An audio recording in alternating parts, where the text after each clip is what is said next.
She laughed at him in front of the whole bar, called him a broken nobody, a failed man with a dirty shirt and a kid he couldn't afford. The crowd laughed with her because that's what crowds do when the powerful pick a target. What Vanessa Hale didn't know, what none of them knew, was that the tired single father in the cracked leather boots had once made men in $1,000 suits sweat through their collars. He buried that man to raise his son. Tonight, she dug him back up. If you make it to the end of this story, drop a like and tell me in the comments what city you're watching from. I want to see how far this story travels. The bar was called O. Henry's, and on a Thursday night in late October it smelled like fryer grease and spilled beer and the wet wool of coats that hadn't dried yet. Rain had been falling on the city for 3 days straight, the kind of cold, stubborn rain that made the sidewalks slick and the streetlights blur into halos. Caleb Ryland sat at the far end of the bar with his back to the door because he didn't like the door. He never had. A man at a door was a man who could be seen first, and Caleb had spent a long time not being seen. He was 39 years old, and he looked most days like he was 45. There was a line between his eyebrows that had carved itself there over the last 7 years and never gone away, and a softness under his jaw that came from sleep he didn't get. His hair was dark and a little too long at the back, curling over the collar of a gray flannel shirt that had been washed enough times to go soft. His boots were the same boots he'd worn the day he lost the company. He hadn't been able to bring himself to throw them out. In front of him was a glass of ginger ale. He didn't drink anymore. He'd quit the night Noah was born, standing in the hallway of St. Vincent's with a plastic cup of coffee going cold in his hand, and he had not picked it up since. The ginger ale was for something to hold. "You want another, honey?" The bartender was a woman in her 50s named Marlene, who called everyone honey and remembered everyone's drink. She had a cross tattooed on her forearm that Caleb never asked about. "I'm good, Marlene, thanks." "Long day?" "They're all long." She snorted softly and moved on down the bar. She was the reason he came here. There were closer places to his apartment, places with better food, places where a man could sit without getting his ear talked off. But Marlene didn't ask questions, and she didn't push refills, and she called him honey, like he was any other tired person on the planet. And after 7 years of being reminded who he used to be every time he looked in the mirror, being treated like any other tired person was a kind of medicine. Somewhere behind him, a group had taken over the big round table by the window.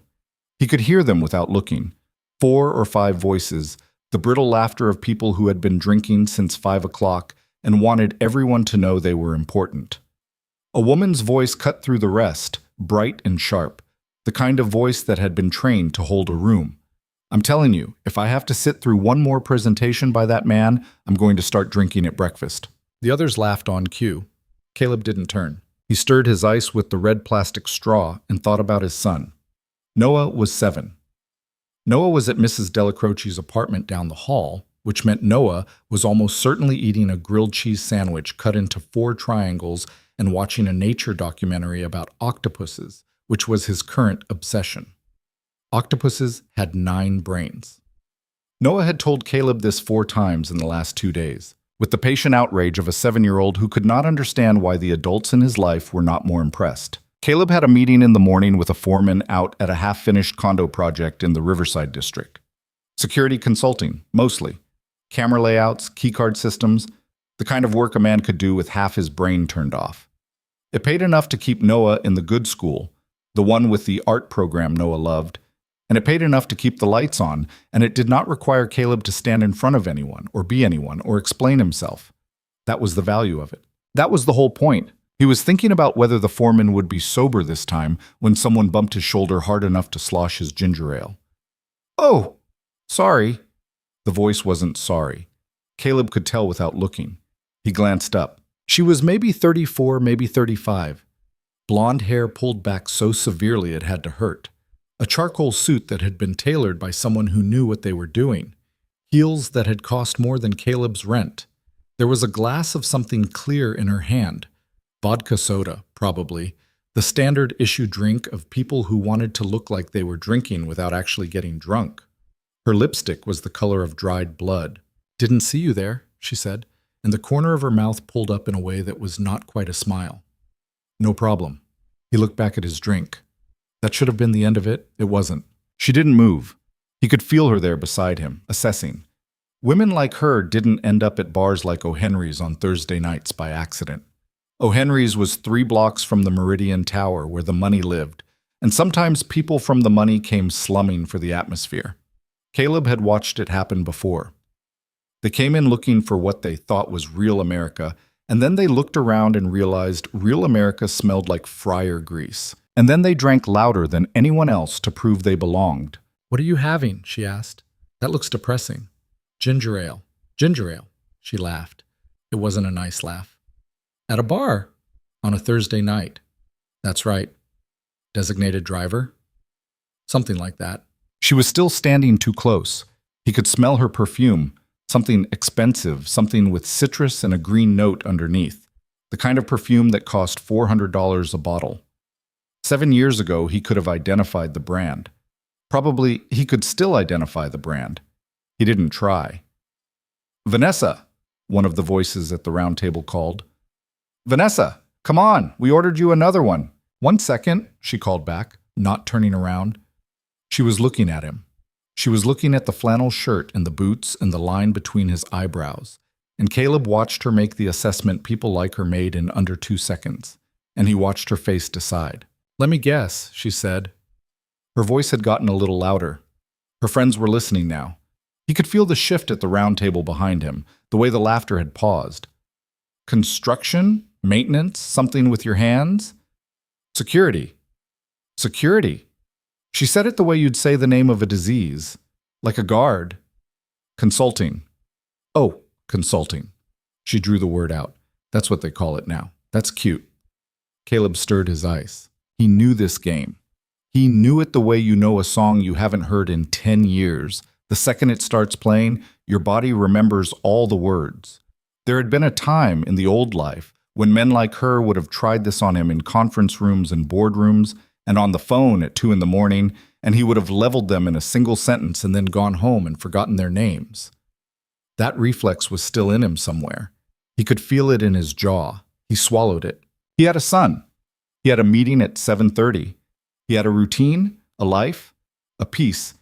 He had built out of discipline and small gray shirts and Thursday nights at a bar where nobody asked him anything. He was not going to blow it up for a drunk woman in a $400 perfume. "It's been a long day," he said. "You have a good night." He reached into his pocket for cash. He was going to pay and leave. That was when she said it. "You know, I can always spot them," she said, loud, pitching her voice not at him anymore, but at the table behind him. "The broken ones. You can see it in the shoulders. Some guy gets laid off, gets dumped, his life falls apart, and he ends up at a bar on a Thursday nursing a ginger ale and feeling sorry for himself because he couldn't hack it." Somebody at the round table laughed. Somebody else said, "Vanessa, stop." She didn't stop. "I bet there's a kid too, right?" She leaned down and looked at him with something that was meant to pass for sympathy and did not. "There's always a kid. Some poor little thing at home eating macaroni while daddy drinks his feelings." The room had gone quieter. Not silent. Bars never went silent. But quieter in that specific way a room gets when something is about to happen. Marlene, 2 stools down, stopped wiping a glass. Caleb set the $10 bill on the bar. He turned on his stool slowly and looked at her for the first time. Really looked at her. Blue eyes close together. A small scar at the corner of her mouth. Old. A childhood scar. Maybe a dog bite. A silver pendant at her throat. Something modern and ugly and probably expensive. Her name, she'd said, was Vanessa. "My son," he said very quietly, "is eating a grilled cheese sandwich at the neighbor's apartment. He is watching a documentary about octopuses. He is 7. He has never eaten macaroni while I drank my feelings, because I don't drink." He picked up his jacket. "Have a good night." He should have walked out. He was 2 steps from walking out. If he had walked out, none of the rest would have happened, and his life would have stayed the small, careful thing he had built it into, and 7 years of quiet would not have ended in a wet October bar in front of strangers. He was 2 steps from walking out when she laughed. It was the laugh that did it, not the words. He'd taken worse words than hers, from better people. It was the laugh, high and bright and completely unbothered, the laugh of someone who had never in her life had to pay for anything she said. And with the laugh came a word tossed at his back, casual as a coin flipped into a fountain. Loser. The room heard it. Marlene heard it. The round table heard it and went stiff with embarrassment, the friends suddenly inspecting their drinks. Somebody murmured, "Jesus, Vanessa." Caleb stopped in the doorway. He didn't turn.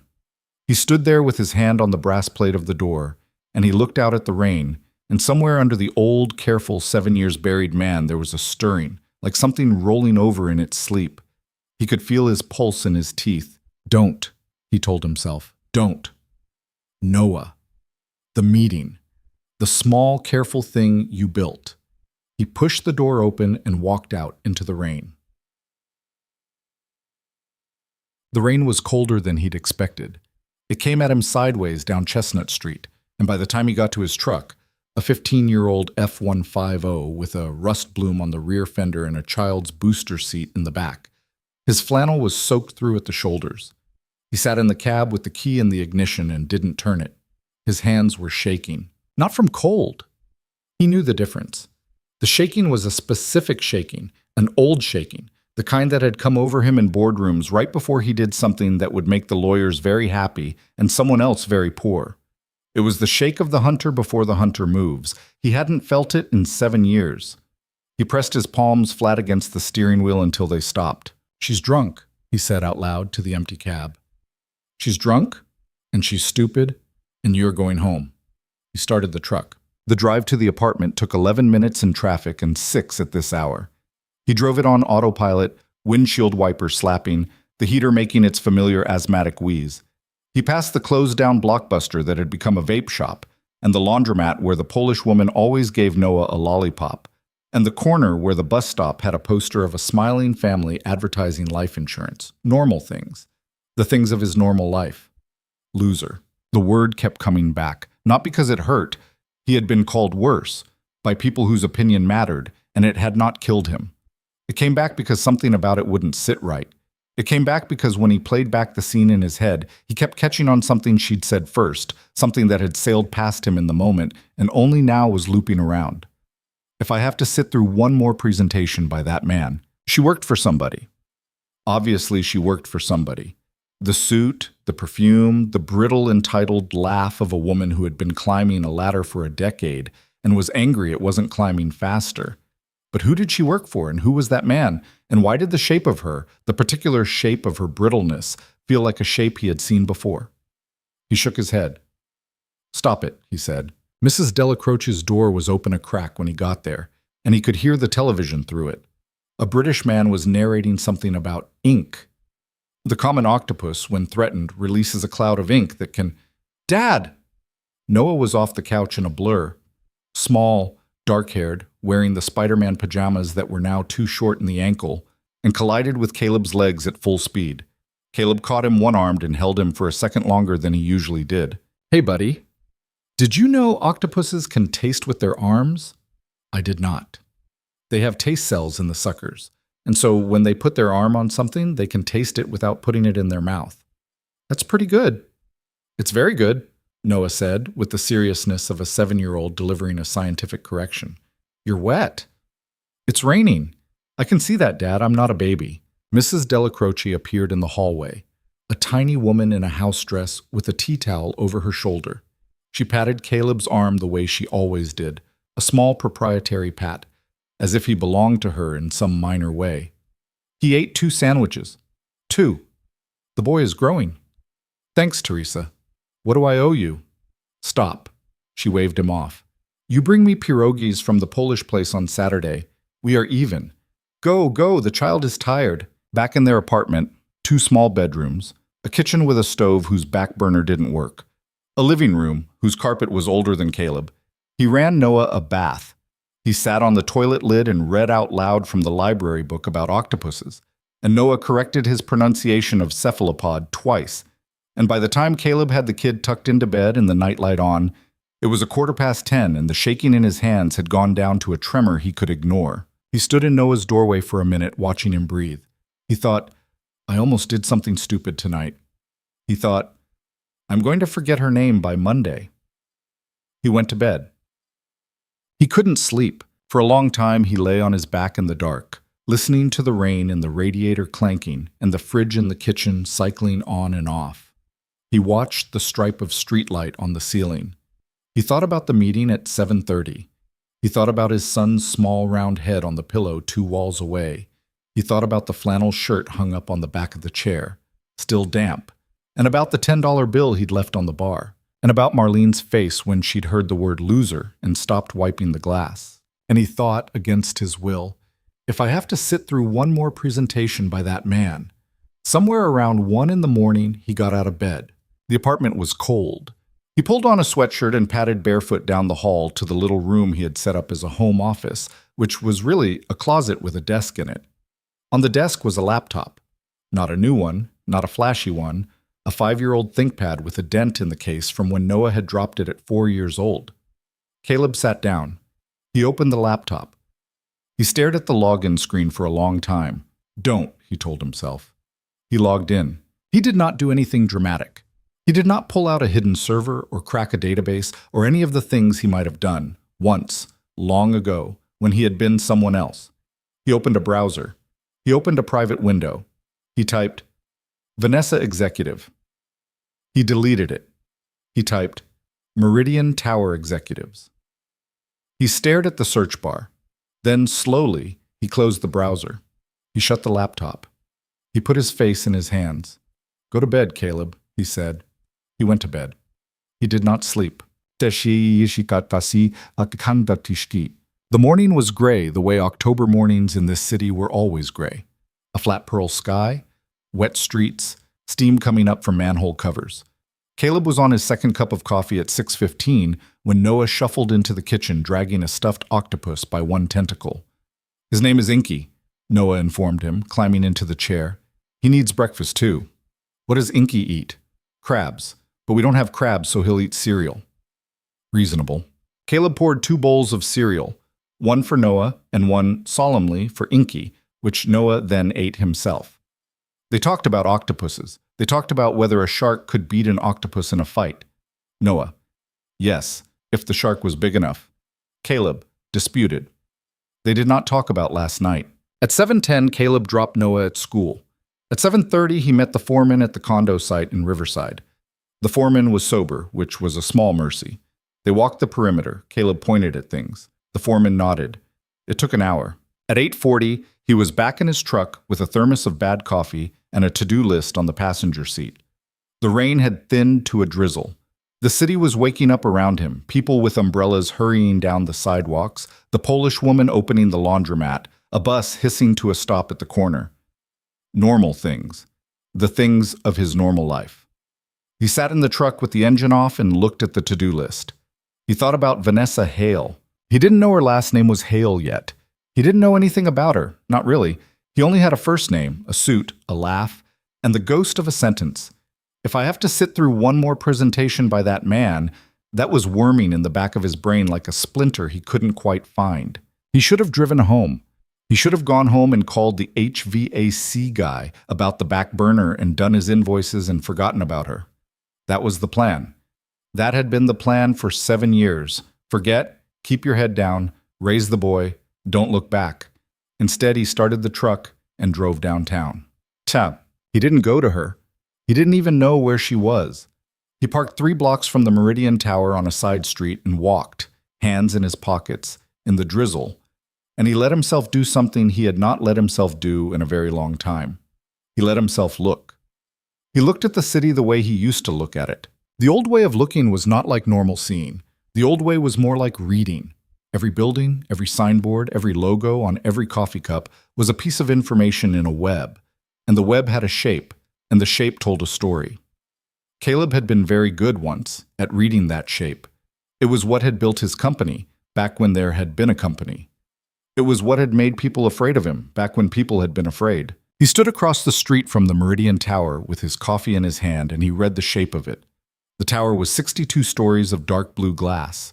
On the ground floor, there was a lobby with a security desk and an espresso bar and a lot of low furniture in beiges and grays. On the brass directory by the revolving door, halfway down the list, there was a name. Hale Strategic Partners. Floor 48. Hale. He kept walking. He did not go into the building. He did not need to. He walked around the block once, slowly, past the service entrance and the loading dock, and the black sedans lined up along the curb with their drivers inside. He looked at the sedans. He looked at the plates. He looked at the small sticker in the lower corner of each windshield, a blue hexagon with 3 white stripes, a building access parking permit. He had seen that hexagon before, 7 years ago. His stomach turned over. He walked 3 more blocks, very calmly, until he was at a small diner called Pete's, and he went inside and sat in a booth and ordered eggs he did not want. He ate the eggs anyway, mechanically, because he had learned during the worst year of his life that you had to keep eating even when your stomach was turning over, because the body was a machine and the machine needed fuel. The blue hexagon with 3 white stripes was the parking sticker for the executive garage at Ashcroft Ballard Holdings. Ashcroft Ballard was the firm that had taken his company. It had not been a hostile takeover, not technically. Technically, it had been a strategic acquisition followed by a series of completely legal maneuvers in which Caleb Ryland, founder and majority shareholder of Ryland Integrated Security, had been voted out of his own boardroom, stripped of his own patents, and left with a non-compete so broad it could have papered his apartment. Technically, nothing illegal had happened. Technically, Caleb had signed the papers himself, with his own hand, at the advice of lawyers who turned out, a year later, when it was far too late, to have been on Ashcroft Ballard's payroll the whole time. Technically, the man who had done it was named Warren Ashcroft. He was 71 years old now. He had been 64 then.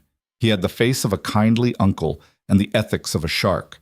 And the last time Caleb had seen him in person had been across a mahogany table in a 38th floor conference room on a Wednesday morning in June, 7 years ago, where Warren had put a hand on Caleb's shoulder, paternal, almost tender, and said, "You're a father now, son. Let someone else carry the weight." Caleb had carried a lot of things over the years since. He had not carried Warren Ashcroft's name. He had buried it deep. He had made himself forget it, the way you forget the name of an ex-wife who broke you. Hail strategic partners. He sat in the booth at Pete's and he put his fork down. He was not sure yet. He was not sure of anything. A parking sticker was a parking sticker. A firm on the 48th floor could belong to 100 clients. A drunk woman in a bar could just be a drunk woman in a bar. But he could feel it. He could feel it the way you could feel a storm 2 hours before it got to you, in the pressure behind your eyes and the way the air went still. The old shape was moving again. 7 years of silence and the shape was moving. "More coffee, hun?" The waitress was holding the pot. She was maybe 60 with a name tag that said Donna. "Please." She poured. She looked at his plate. 3/4 of an egg left, toast untouched. And then up at his face. "You okay?" "Yeah, just a lot on my mind." "Mm-hmm." She topped up the cup. "My mother used to say when you got a lot on your mind, eat anyway. The thinking gets easier." "Your mother sounds like a smart woman." "My mother was a terror." Donna smiled, but she was right about the eating. She moved on. Caleb looked at his eggs. He thought about Noah. He thought about the small, careful thing he had built over 7 years. The routines, the apartment with the broken burner, the Thursday nights at O'Henry's, the octopus documentaries. He thought about the man he had been before, the one in the good suits, the one who could walk into any room and take it apart in his head in under a minute, the one who had slept maybe 4 hours a night and run on coffee and anger and the belief that he was building something that would last. That man had built something that had not lasted. That man had believed people when they smiled at him. That man had lost everything. He had also, Caleb admitted now, been the happiest version of himself he had ever been. Not in the way happy was supposed to mean, not cheerful, but alive, lit up from the inside, the way a blade was alive. He had buried that man to raise his son. And last night, in a rain-slick bar that smelled like fryer grease, a woman in a charcoal suit had stood in front of him and called him a loser, and laughed, and he had let her. He had let her because he had made a promise to himself and to Noah that the alive man was not coming back. He picked up his fork. He finished the eggs. He paid. He tipped Donna more than he usually would have. He walked out into the drizzle. He did not go home. He drove, instead, across town, to a storage unit on Delaney Street that he paid $38 a month for and had not opened in 4.5 years. Unit 114. He let himself in with a brass key he kept on a separate ring at the bottom of his sock drawer. He rolled up the metal door.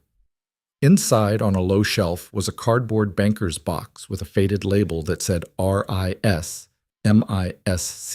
He had taken it out of the office the day they had changed the locks. He had put it in here, and he had not opened it since. He stood in the doorway of the storage unit in the drizzle, looking at the box, his hands in his pockets. He thought about his son.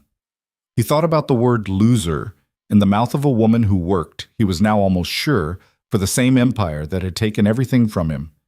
He thought about the way the shape was moving. He thought, very clearly, I have a choice here. I can close this door and drive home, and that will be the end of it. He stood there for a long time. The rain hissed on the concrete behind him. He bent down, picked up the box, tucked it under his arm, and rolled the door back down. The lock clicked into place. He walked back to the truck. He set the box on the passenger seat. He sat behind the wheel, and he let out a long breath he had not realized he had been holding for 7 years. Then he started the engine, and he drove home to his son. He carried the box up the 3 flights of stairs with it balanced against his hip, the way he had once carried Noah as a baby, and the weight of it felt about the same. At the landing outside his apartment, he stopped and listened. Nothing. Mrs. Della Croce was at her sister's on Fridays until late afternoon. The hallway smelled the way it always smelled, like somebody's slow cooker and somebody else's cigarettes. He let himself in, set the box on the kitchen table, and stood looking at it. The cardboard had gone soft in places. There was a ring on the lid where a coffee cup had sat on it a long time ago, and a strip of packing tape curling up at one corner. The label, RIS, MISC, was in his own handwriting, and the handwriting was younger than his was now, pressed harder into the paper, the letters standing up straighter. He had written it the afternoon he had cleared out his office. He had not cried that afternoon. He remembered specifically not crying. He remembered thinking, very clearly, if I cry now, I will not stop. And so he had not cried. And he had walked out of the building with a banker's box under one arm and a cardboard tube of architectural drawings under the other. And he had driven to the storage unit in a kind of slow-motion trance, and he had dropped the box on the shelf and driven away. And he had gone home to his 6-month-old son and held him for a long time in the rocking chair while the boy slept. And that was the night Caleb Ryland had gone silent. He peeled back the tape. Inside were not the things a dramatic man would have kept. There was no folder labeled evidence. There was no secret ledger. There was a thick manila envelope of canceled personal checks. There was a stack of steno notebooks. There was a battered moleskin with the elastic band stretched loose. There were 6 flash drives in a plastic sandwich bag. There was a wedding photograph, face down. There was a coffee-stained printout of an org chart. There were 3 binders, black, each one a couple of inches thick. There was a pocket knife his father had given him. There was a paperback copy of The Art of War that he had always hated but never been able to throw out because it had been a gift. He set the wedding photograph aside without looking at it and slid it into a drawer. He was not ready for that. He was not going to be ready for it today. He sat down at the kitchen table. He pulled the moleskin toward him and flipped it open. His old handwriting met him on the first page. Dates, times, initials. A 3-column system of his own invention, something he had used in the last 6 months of the company when he had started to realize, too late, always too late, that something was wrong inside his own walls. He ran his thumb down the column and the hairs on his arm stood up. W.A. Lunch. April 12th. Petrov in the room. Why? L closed my call Monday. Said I asked her. I didn't. Board packet, page 14. Numbers don't match packet. I signed off on March 30th. BB called at 2 a.m. Just checking in, voice felt off. He had forgotten. Not the outline. The outline he had gnawed on every night for a year after the fall, but the details, the tiny ticking details, the way his own handwriting had tightened from page to page as the ground went soft under him.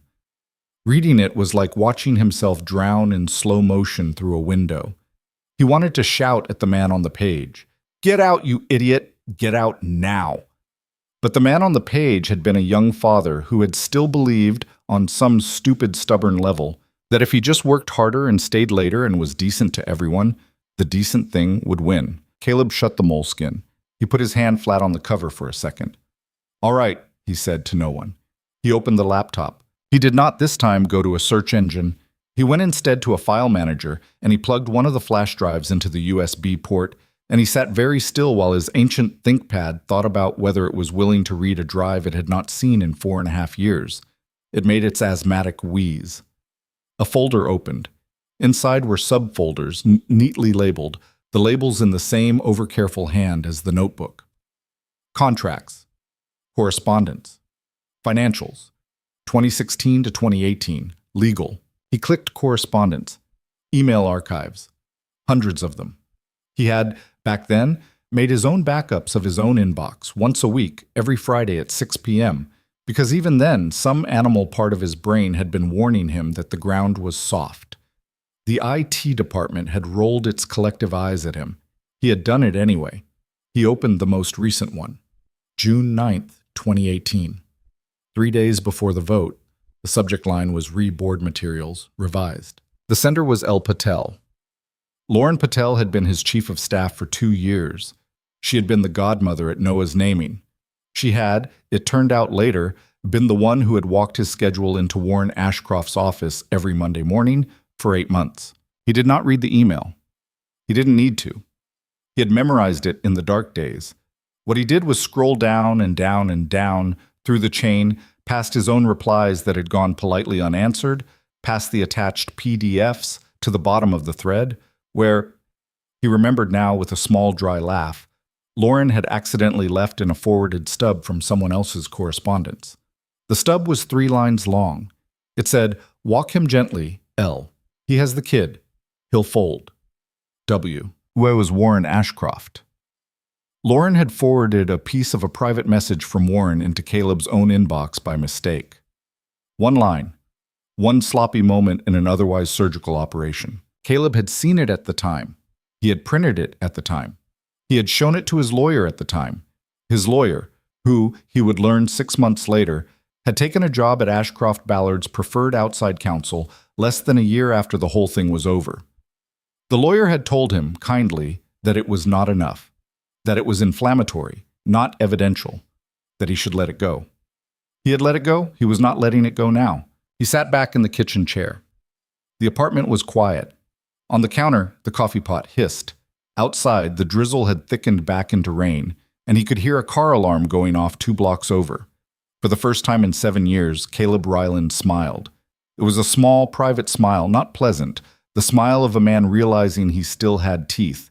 Then he shut the laptop, very carefully, as if it were a loaded weapon, and he went to pick up his son from school. They walked home into the rain with Noah under Caleb's jacket, the boy's backpack bumping against Caleb's hip at every step.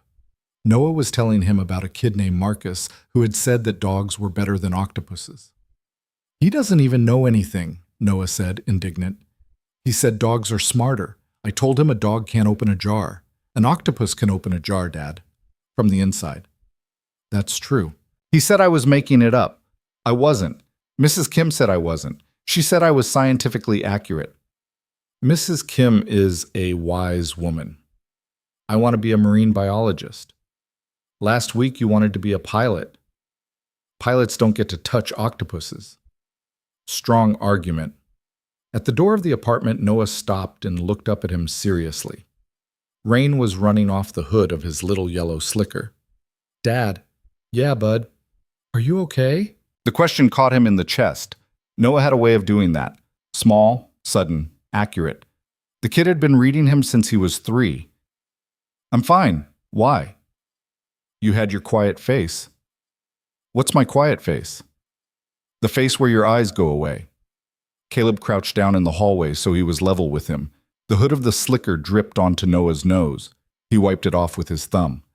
"I had a weird day at work," he said. "That's all." "Weird how?" "Nothing bad, just I had to think about some stuff from a long time ago." "From before me?" "From before you, yeah." Noah considered this. He had the grave look his mother had sometimes had. Caleb saw it and then shoved the scene of it back down because he was not doing that today either. "Was it a bad long time ago?" Noah asked. "Some of it." Noah nodded, the way a small person nods when they have decided to accept what they have been told. "Okay, but you're here now." "I'm here now." "Then it's okay." He unlocked the door and Noah ducked under his arm into the warm apartment, dropping his backpack and kicking off his shoes and yelling that he was starving, and Caleb stood for a second in the doorway watching him go. Then he followed him in. That night, after Noah was asleep, he made coffee he did not need and he sat down at the kitchen table and he began to do the work. He did not call anyone. He did not hire anyone. For the first 72 hours, he did nothing but read his own old notebooks, his own backed-up emails, the org chart that he had annotated in 3 colors over the last month of his company. He read the way he used to read, the way that felt like being underwater, where the surface sounds went away, and there was only the shape of the thing. He did not take notes. He had learned, a long time ago, that the best notes were the ones that stayed in his head, because the ones on paper could be subpoenaed. On the morning of the 4th day, he drove out to a big box office supply store in the suburbs and bought a burner laptop for cash. He bought it under a name that was not his name, using an ID that was also not his name, because he had been the kind of person, once, who had learned how to do these things quietly and correctly. He did not feel good about using those skills again. He didn't feel bad about it either. He felt mostly like a man picking up an instrument he had not touched in a long time and finding that his hands still knew the chords. He set the new laptop up in the closet office. He did not connect it to his home Wi-Fi. He bought a prepaid hotspot, also for cash, also under the other name. He set up a VPN on top of another VPN on top of a third VPN. He created an email alias, then another, then a third. He built, in other words, a small quiet scaffolding around himself. And when the scaffolding was done, he sat down inside it and he began, very patiently, to look at Hale's strategic partners. Vanessa Hale was, it turned out, a senior vice president. The firm was not actually hers. Her father, Richard Hale, had founded it in the late 80s, and Vanessa had inherited a reputation and a corner office and a Rolodex she had not built. She was 34. She had an MBA from a school whose name Caleb recognized. She had been divorced 2 years, no children.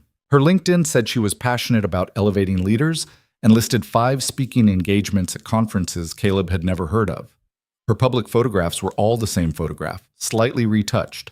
Blonde hair, hard jaw, the small scar at the corner of her mouth airbrushed almost to nothing. Her firm had 14 clients. The biggest, by a wide margin, was Ashcroft Ballard Holdings. Caleb looked at that line on the screen for a long time. Hale Strategic Partners was a boutique PR and executive communications firm. What that meant, in practice, was that when a company needed to say something complicated in a simple way to a lot of people at once, Hale Strategic Partners wrote the thing and coached the executive who said it and built the deck that went behind it. They wrote speeches. They prepped CEOs for Senate hearings. They handled crisis communications. When a company was on fire, Hale was the firm you called to stand at the window and tell the crowd outside that everything was fine. Ashcroft Ballard had been on fire, off and on, for 15 years. Quiet fires. Internal fires.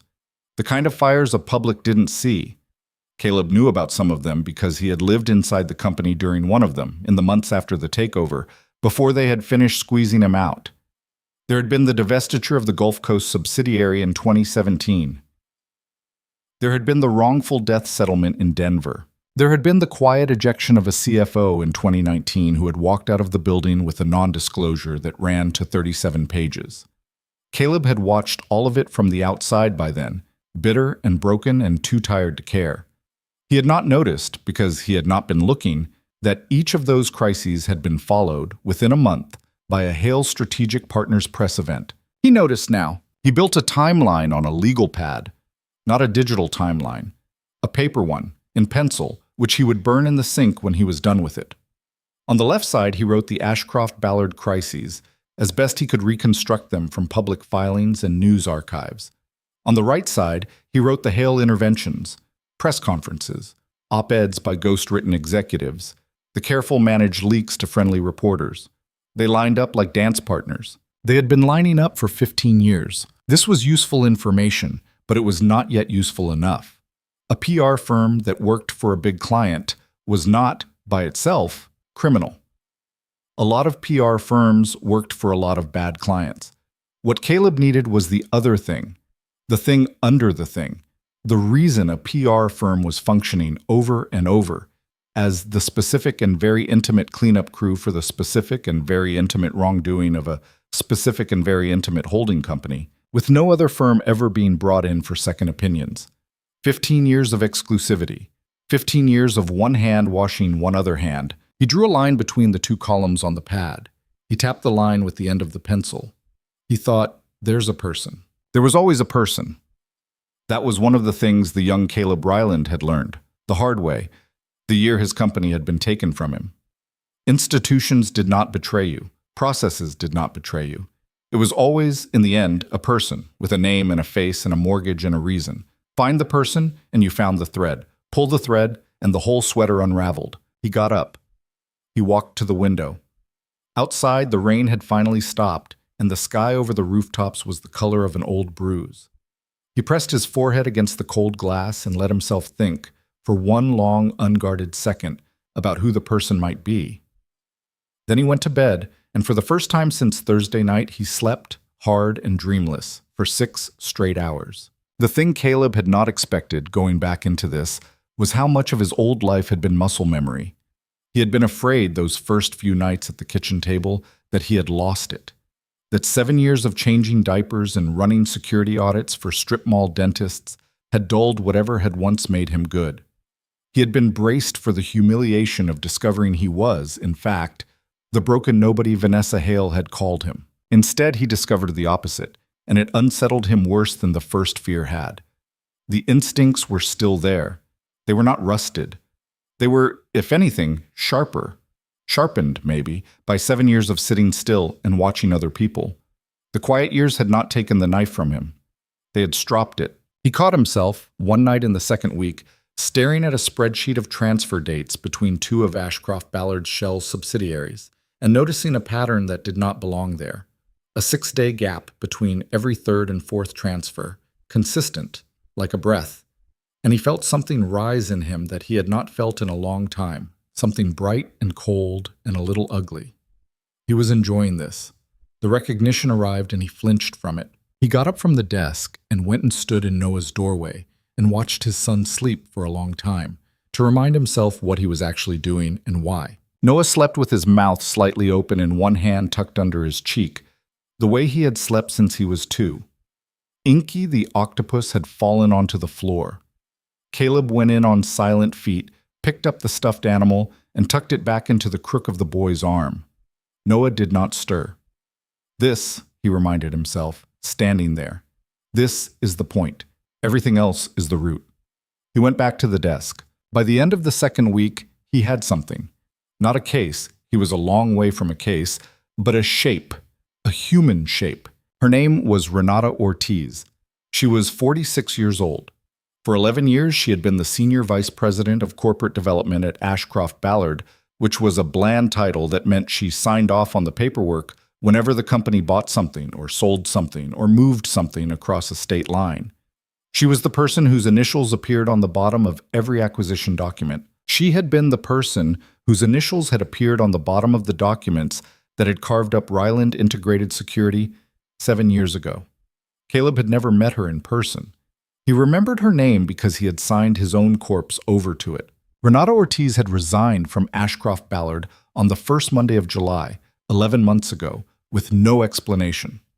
There had been no press release. There had been no LinkedIn announcement. She had simply stopped being there.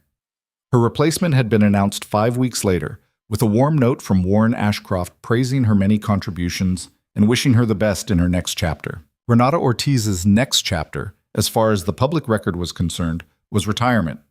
No new job. No speaking engagements. No board seats.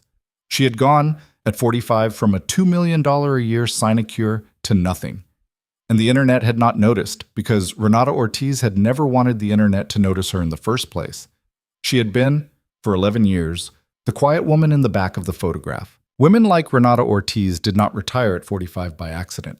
They retired at 45 because something had happened to them, or because something had happened in front of them and they had refused to sign it, or because somebody had decided they knew too much. Caleb looked at her name on the screen for a long time. Then he closed the laptop. He did not go find her. Not yet. He was not ready to be found himself. To be a man who walked up to a door and rang a bell and said, Hello. I used to be somebody. He needed one more thing first. He needed a reason she would open the door to him.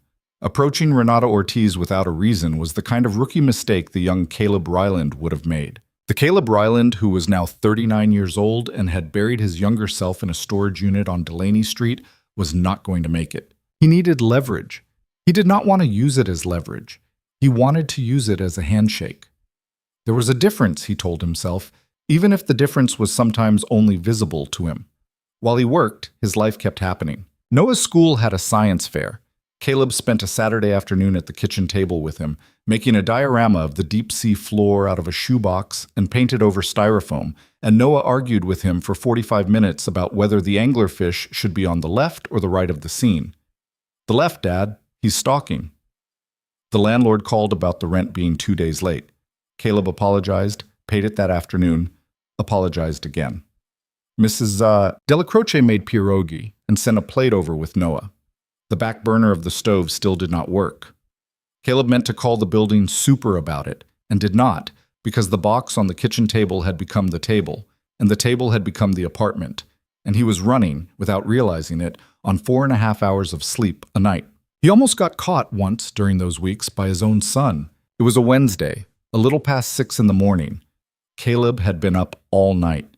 He had been deep into the flash drives, specifically into an old email chain between his own former lawyer and a junior associate at Ashcroft Ballard's general counsel's office, a chain he had not been included on, but that had, through another of those tiny ancient slip-ups, ended up backed up to his server because of a misrouted CC, and he had lost track of time entirely. He was still sitting at the closet desk, in the sweatshirt he had put on the night before, when Noah appeared in the doorway in his Spider-Man pajamas, hair sticking up, one sock on. "Dad!"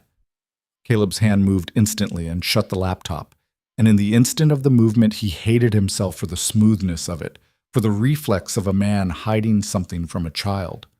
"Hey, bud. Why are you up?" "Couldn't sleep. I came in here to read." Noah patted over, suspicious, and looked at the closed laptop. "That's not a book."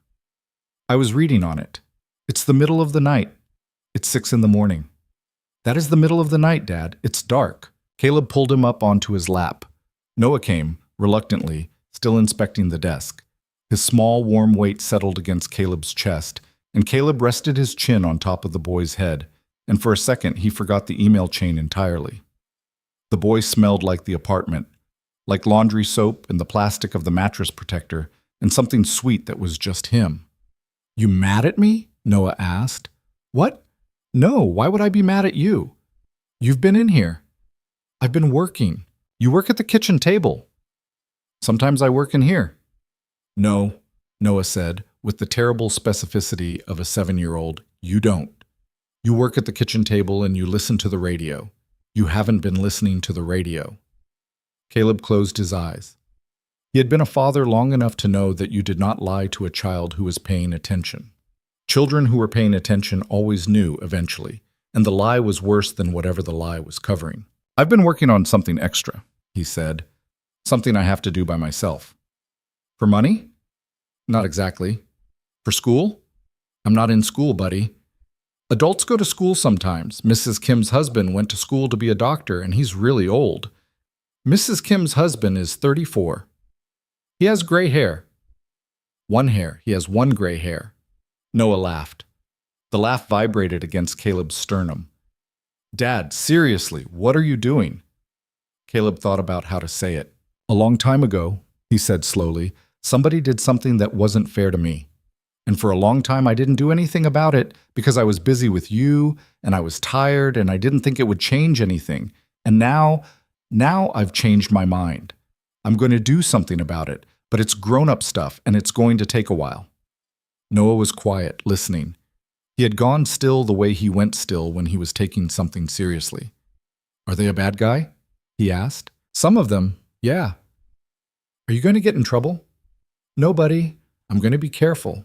"You promise?" "I promise." "Pinky promise."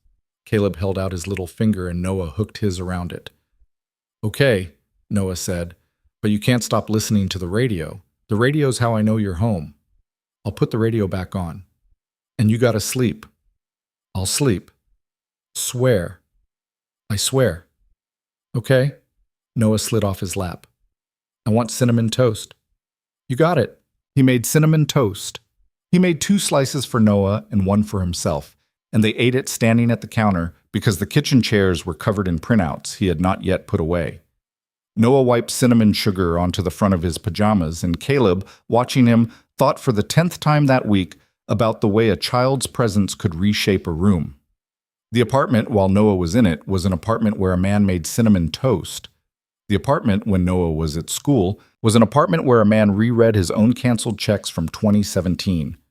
Both apartments were his. He had to keep them both. After Noah was at school, he put the radio on in the kitchen, NPR, low, the way he used to have it. And he went back to the closet and he opened the laptop again. The screen was still on the email chain. He looked at the date at the top. May 14th, 2018, 4 weeks before they had voted him out. He had not noticed in all the years since because no one had shown it to him, because the chain had been sealed in discovery and then sealed again in the settlement, and because the chain had never been part of his case in the first place, nobody had known about it, not officially. That the chain included a sentence from his own lawyer, typed by his own lawyer's hand, that read, "Renata's nervous. She's asking questions about the patent transfer structure. I'll walk her through it this week. She'll sign." Renata Ortiz had been nervous about the patent transfer. She had signed it anyway because Caleb's own lawyer, who had not in fact been Caleb's lawyer at all, had walked her through it. 4 weeks later, Caleb had been voted out. 11 years later, Renata Ortiz had, with no warning and no press release, vanished from Ashcroft Ballard and into early retirement. She had known, Caleb thought. Somewhere, somehow, in some private corner of her 11 years there, she had always known something was wrong about that structure. And she had been, according to a lawyer who was not loyal to her, nervous. People who had been nervous for 11 years were not hard to approach if you approached them right. The trouble was, people who had been nervous for 11 years were also not hard to spook, and if you spooked one of them, you did not get a second chance. He would only get to knock on Renata Ortiz's door once. He closed the laptop. He stood up. He went and looked out the window of the closet, which looked out onto the air shaft between his building and the next one, which was a brick wall with a rusted fire escape and a pigeon who lived, against all logic, on one particular step. The pigeon was there this morning. It looked at Caleb with its flat orange eye. "I know," Caleb said to the pigeon. "I know." He picked up his phone. He did not call anyone. He opened his calendar. He looked at Noah's school schedule. Parent-teacher conference next Thursday. Dentist 2 weeks out. Field trip to the aquarium on the last Friday of the month. Noah had been talking about it since September. Caleb had promised to come as a chaperone. He put his thumb on the aquarium day for a second. Then he closed the calendar and opened a Maps app. Renata Ortiz owned a small house in a town Caleb had never been to, in the hills about 90 minutes north of the city.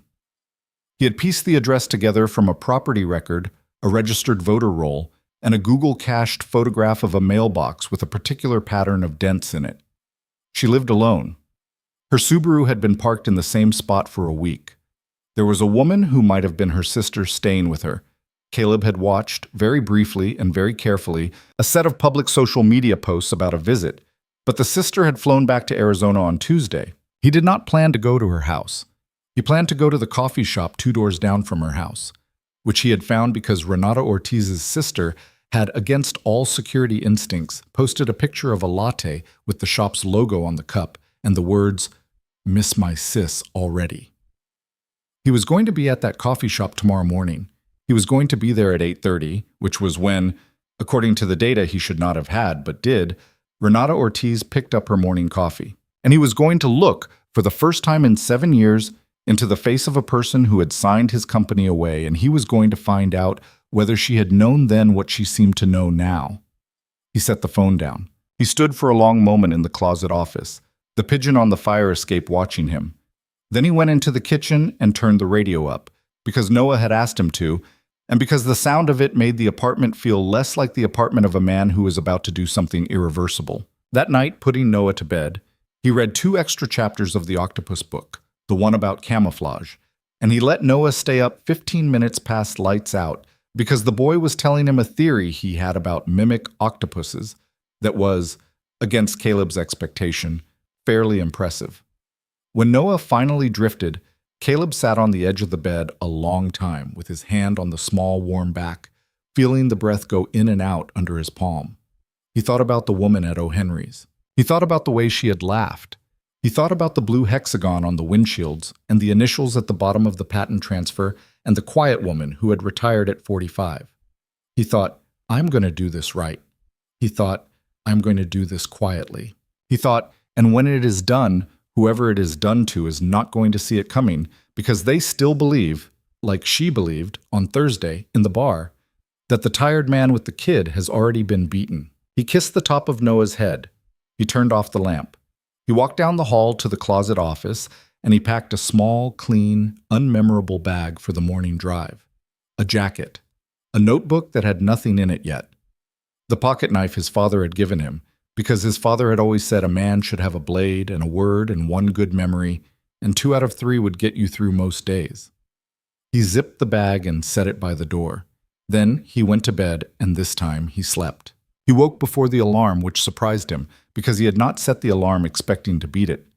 The apartment was still dark in that particular pre-dawn blue, and the radiator was making its slow ticking noise, and somewhere in the building above him somebody was running water. He lay on his back for a minute, listening. He could feel his pulse in his neck. He had not felt it there in a long time. He got up quietly. He showered in the small bathroom with the warped tile, shaving carefully at the cracked mirror, and he caught his own eyes for a second in the glass and almost looked away. The man in the mirror did not look like the man who had been drinking ginger ale at O'Henry's 6 weeks earlier. The line between his eyebrows was the same. The shoulders were the same, but something behind the eyes had moved. He had not meant for it to. Not quite. Not yet. It had moved on its own. He rinsed his face and turned off the light and did not look back. He made Noah's lunch the way he always did. Peanut butter and honey on wheat, an apple, a granola bar, a juice box he had bought on sale at the Polish grocery.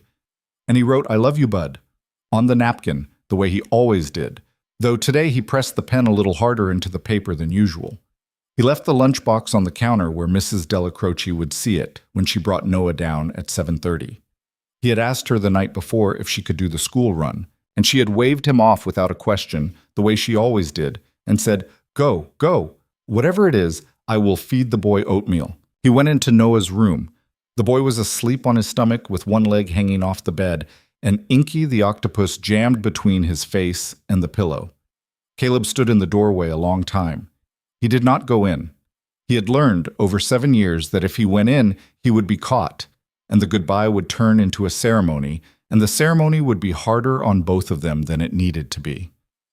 "I'll be back by dinner, buddy," he said quietly to the doorframe. He left. The drive north took him first through the still sleeping part of the city, and then onto the highway, and then, slowly, off the highway into the county 2 over, where the land got older and the trees got bigger. The rain of the last 6 weeks had finally broken, and the sky this morning was a cold, hard blue, and the fields along the road had gone brown and gold. His truck hummed. He drank gas station coffee from a paper cup and let the miles do what miles do, which was to put distance between the man he was about to be and the man who had kissed the top of a 7-year-old's head the night before. He had always been good, in the old life, at separating the two. He had told himself in the old life that the separation was a skill. He was not sure now that it was a skill. He was not sure what it was. He just knew that he had it, and that he was using it, and that the use of it made him feel old. The town was called Harrow's Creek, and it had 1 main street and 1 coffee shop and 1 stoplight. And Caleb drove past all of it once, slowly, before he parked. The shop was called The Mill.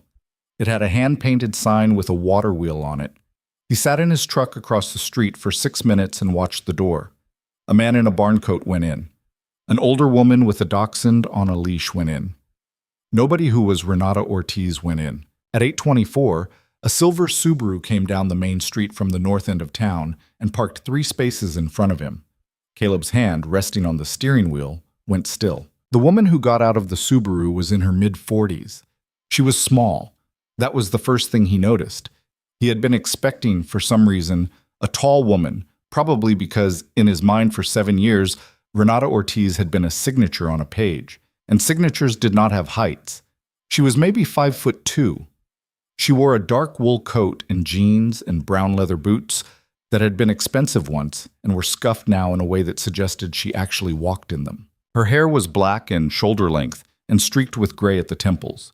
She did not wear makeup. She moved like somebody who had been tired for a long time and had stopped hiding it. She went into the mill.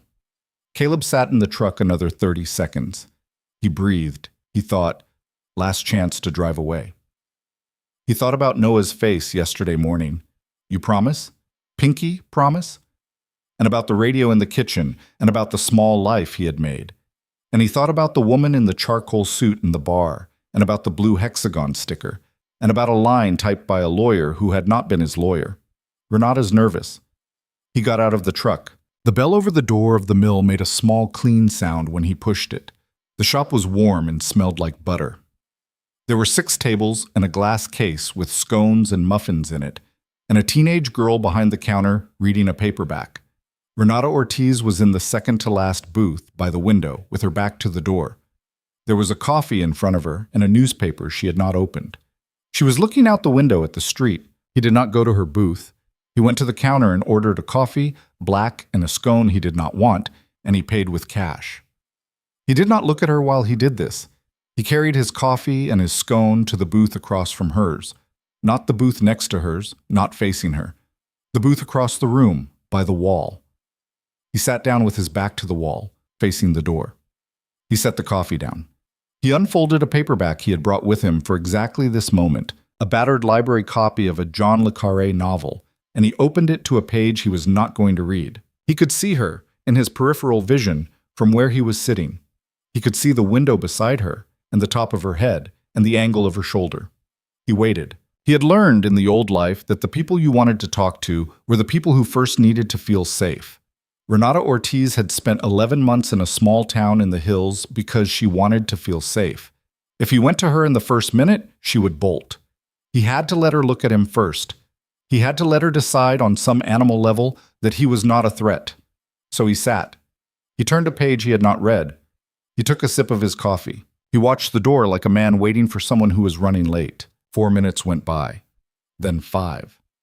Then, without looking up from her newspaper, she had opened the newspaper now, as a kind of prop. She said to the window, "You're very obvious." Her voice was quiet. It had a slight, almost invisible accent that was probably Texas from a long time ago, and then years of corporate America on top of it. It did not sound afraid. It sounded tired. Caleb did not pretend not to have heard. He closed the book. He left it on the table. "I was trying not to be," he said. "You parked across the street for 6 minutes before you came in." "I did." "You didn't look at me once between the door and that booth?" "Also true. A man who wasn't here for me would have looked at me. I'm the only person in the place under 70. She still had not turned her head. She was addressing her reflection in the window. Caleb could see the reflection of her face, faintly, in the glass. The small mouth, the shadow under the eye. "Okay," he said. "I wasn't sure how to do this." "I can tell. Can I come over?" "No." He stayed where he was. "All right." "Who are you?" she said, still to the window. "My name is Caleb Ryland." There was a long pause. He watched her hands. They were resting on the newspaper, one on top of the other, and at the name the top hand tightened.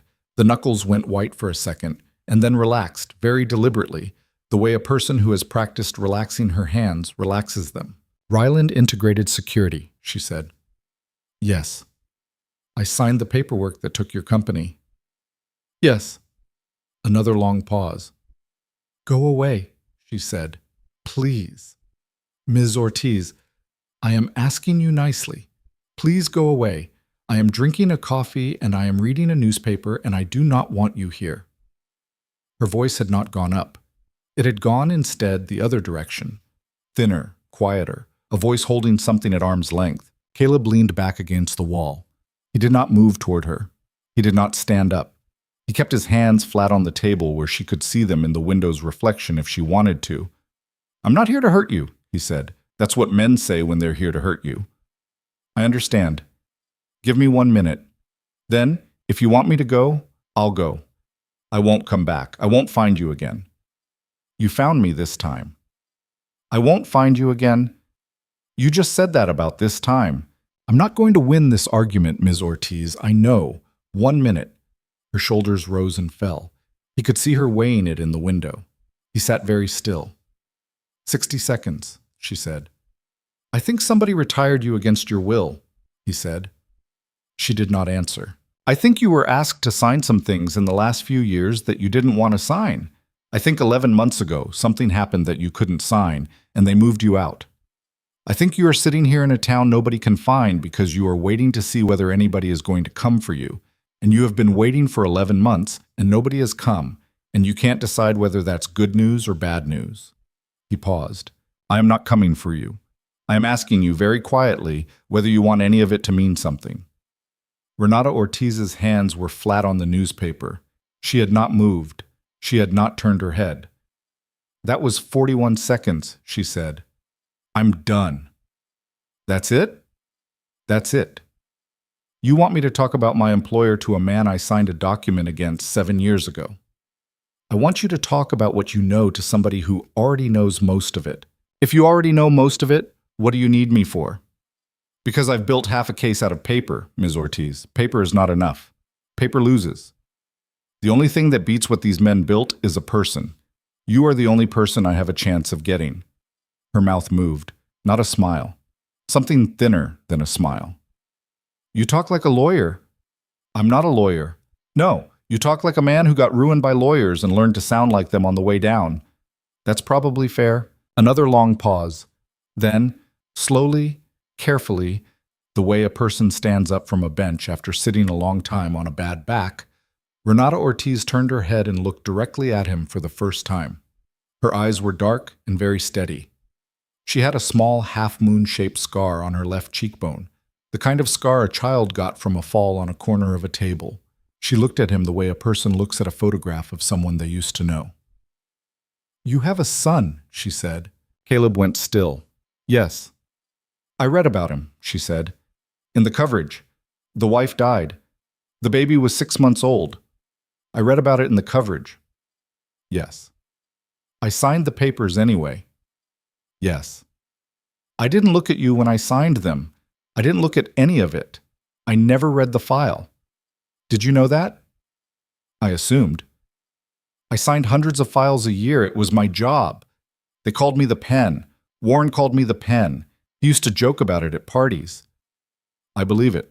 I did not know what I was signing, Mr. Ryland. I want you to hear that. I did not know, and I have had to live every day since with the fact that not knowing was a choice I made. Nobody held a gun to my head. I was paid very well not to ask. I want you to understand that I understand that about myself. I understand. Her eyes were wet now, but only a little, and she did not let a tear go. Her voice had not changed. Come over here, she said. Bring your coffee. I don't want to shout across a room. He brought his coffee over. He slid into the booth across from her, slowly, the way you approach an animal that has not yet decided whether to stay. Her hands were still folded on the newspaper. Up close he could see that they were shaking, very faintly, the way his had shaken in the truck outside O'Henry's 6 weeks before. Okay, she said. Ask me one question. Why did you leave? They told me to sign something about the Denver settlement that was a lie. Not a spin, not a framing. A lie. I said no. They asked again. I said no. A week later I was retired, with a package and an NDA that would put me in bankruptcy if I coughed wrong in public. You haven't coughed? No. Why not? Because I have a mother in a memory care unit in Phoenix that costs $9,000 a month, Mr. Ryland. That's why. She said it without self-pity. She said it like a fact about the weather. Okay, Caleb said. You get one more question. Who else? She looked at him. Who else what? Who else is like you? Inside. Who else has said no to something and stayed? She was quiet for a very long time. You don't want that one, Mr. Ryland. I do. No, you don't. The moment I give you that, you are putting somebody's life on a railroad track. I did my no, and I got retired. The next person who says no to Warren Ashcroft, after what he has become in the last 4 years, that person may not get retired. That person may fall down some stairs. Caleb's stomach went cold. Is that a figure of speech? No. They looked at each other across the table. The teenage girl at the counter turned a page in her paperback. A car went past on the street outside. Miss Ortiz, he said carefully, what did he become in the last 4 years? Ask your second question another way. All right. Is there somebody else inside Ashcroft Ballard who would talk to me if I came to them the way I came to you, quietly and not alone, and with paper to back it up? Maybe. Will you tell me who? Not today. When? When I believe you. What would make you believe me? She looked at him for a long time. Tell me why you're doing this, she said. Now. Really? Not the version you rehearsed. I want to hear you say it once out loud. He was quiet. He thought about lying, because lying was what the old Caleb would have done in this moment. Would have found the clean, lawyerly, irreproachable version of the truth and served it on a tray. Instead, he did what the new Caleb had been learning to do in the last 6 weeks, which was to let the truth out of his mouth unmanaged. A woman in a bar called me a loser in front of a room full of strangers, he said.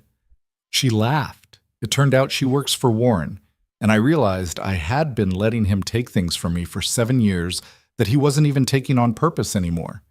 He had forgotten I existed. I had not forgotten him. And I decided I was not going to be the kind of father whose son finds out someday that his dad spent his whole life not doing anything about the thing that broke him.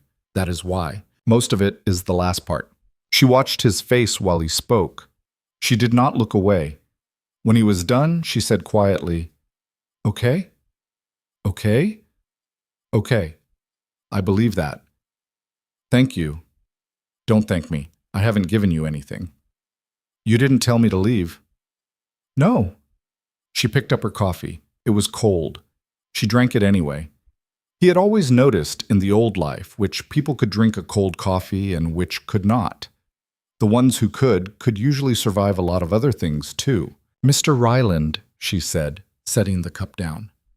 I need to think. I am not going to give you a name today. I am not going to promise you anything today. If I decide I'm going to help you, I will find you.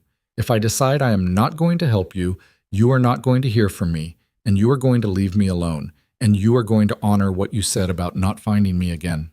Yes. If you break that promise, I will assume you are the same as they are, and I will act accordingly. Do you understand? I understand. Do you have a number, not a real one? He wrote the burner number on the back of a napkin and slid it to her. She folded the napkin once and put it in the inside pocket of her coat.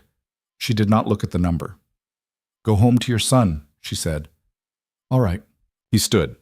He put $2 on the table for the coffee, though he had paid already, an old reflex, tipping the absent waitress who had not served him, and he walked to the door without looking back, because looking back felt like the kind of thing that would spook her. The bell over the door made its small, clean sound on the way out. He sat in the truck for a long time before he started the engine. He thought, she may never call. He thought, I did not come up here for a phone call. I came up here to put the request into the world. He thought, drive home. He drove home. He got back into the city just before the elementary school let out, and he parked in the slanted lot across from Noah's school and walked up to the fence the way the other parents walked up to the fence. And the other parents nodded at him the way they nodded at each other, because among the school parents, Caleb was an unremarkable man, which was how he wanted it. Noah came out in a clot of other children and spotted him and broke from the clot, backpack slamming against his back, and hit Caleb around the legs. Dad, you're here. I said I'd be back by dinner. I know, but you're here now. That's better than dinner. Is it? It's before dinner. Noah looked at him with a 7-year-old's logic, which was the best kind of logic. Can we get pizza? We can get pizza. They walked to the pizza place on the corner, Noah's hand in his, and the boy talked the whole way about a kid named Lila who had brought in a hermit crab for show and tell, and the hermit crab had pooped on the teacher's desk, and everyone had screamed. Caleb laughed where he was supposed to laugh. The laughing felt good. It felt specifically like pressing a bruise on purpose to make sure it still hurt. Like checking against the cold professional thing he had been all morning, that the other part of him was still there and still worked. The other part of him was there. The other part of him was still the only part that mattered. The phone call came 3 days later at 9:40 on a Tuesday night while he was doing dishes. The burner phone was charging on the counter. It rang. Caleb shut the water off and wiped his hands on a dish towel and looked at the number. It was blocked. He picked up. "Hello?" "Get a pen," she said. He got a pen. He grabbed the back of an envelope from the counter. "Go ahead." "I'm going to say 3 things to you," Renata Ortiz said. Her voice was very steady. "Then I'm going to hang up. Do not call this number back. This phone is going in the river tonight." "All right." 1. The person you want to talk to is a woman named Margaret Chao, Chao. She is 52 years old. She has been the managing director of internal audit at Ashcroft Ballard for 9 years. She is the only person in that building who has seen every number in every transaction for the last 9 years, and she does not like what she has seen. She has a developmentally disabled son. She stays because of the health insurance. That is the lever they have on her. She will not come to you. She is too careful. She goes to a yoga studio on West Bleecker Street every Wednesday at 6:30 in the morning. She is always the first one there. There is a bench outside the studio. That is where you will wait. That is not an instruction, that is a suggestion. If she does not want to talk to you, she will walk past. If she wants to talk to you, she will sit down. You will not be the one to decide. Okay. 2. The thing Warren Ashcroft became in the last 4 years is a man who has started to move money through shell vehicles that are not Ashcroft Ballard's money. They are not the firm's money. He is doing it privately. I do not know where the money comes from. I do not know where it is going. I know only that it is moving, and that it moves through a woman in Zurich named Marta Ilg, and that in the last year he has moved close to $90 million this way. If the board finds out, he's finished. If he finds out you have found out, you are finished. Okay? 3. I am not going to speak to you again. If this ends well, I would like someday a letter from your son. Not from you, from your son. When he is old enough to understand what his father did, I would like it to say that he is proud of his father. That is all I will ever want from any of this. Do you understand? Caleb's throat had gone tight. Yes. Be very careful, Mr. Ryland. She hung up. He stood in the kitchen with the phone in his hand and the dish towel over his shoulder and the radio playing NPR quietly behind him, and he did not move for a long time. Noah was in the living room building an aquarium out of Lego on the rug. He could hear the clicking of the bricks. Margaret Chao, Chao, West Bleecker Street. Wednesday, 6:30 a.m. Marta Ilg Zurich, $90 million. Daz. He set the burner phone down. He poured himself a glass of water and drank it. He went into the living room and sat on the rug next to his son and helped him put a Lego octopus into the Lego tank. The octopus's Lego tentacles kept falling off. Noah was patient about this. Noah explained to him in some detail the difficulty of representing a soft-bodied animal in a rigid medium. It's not the Lego's fault, Dad.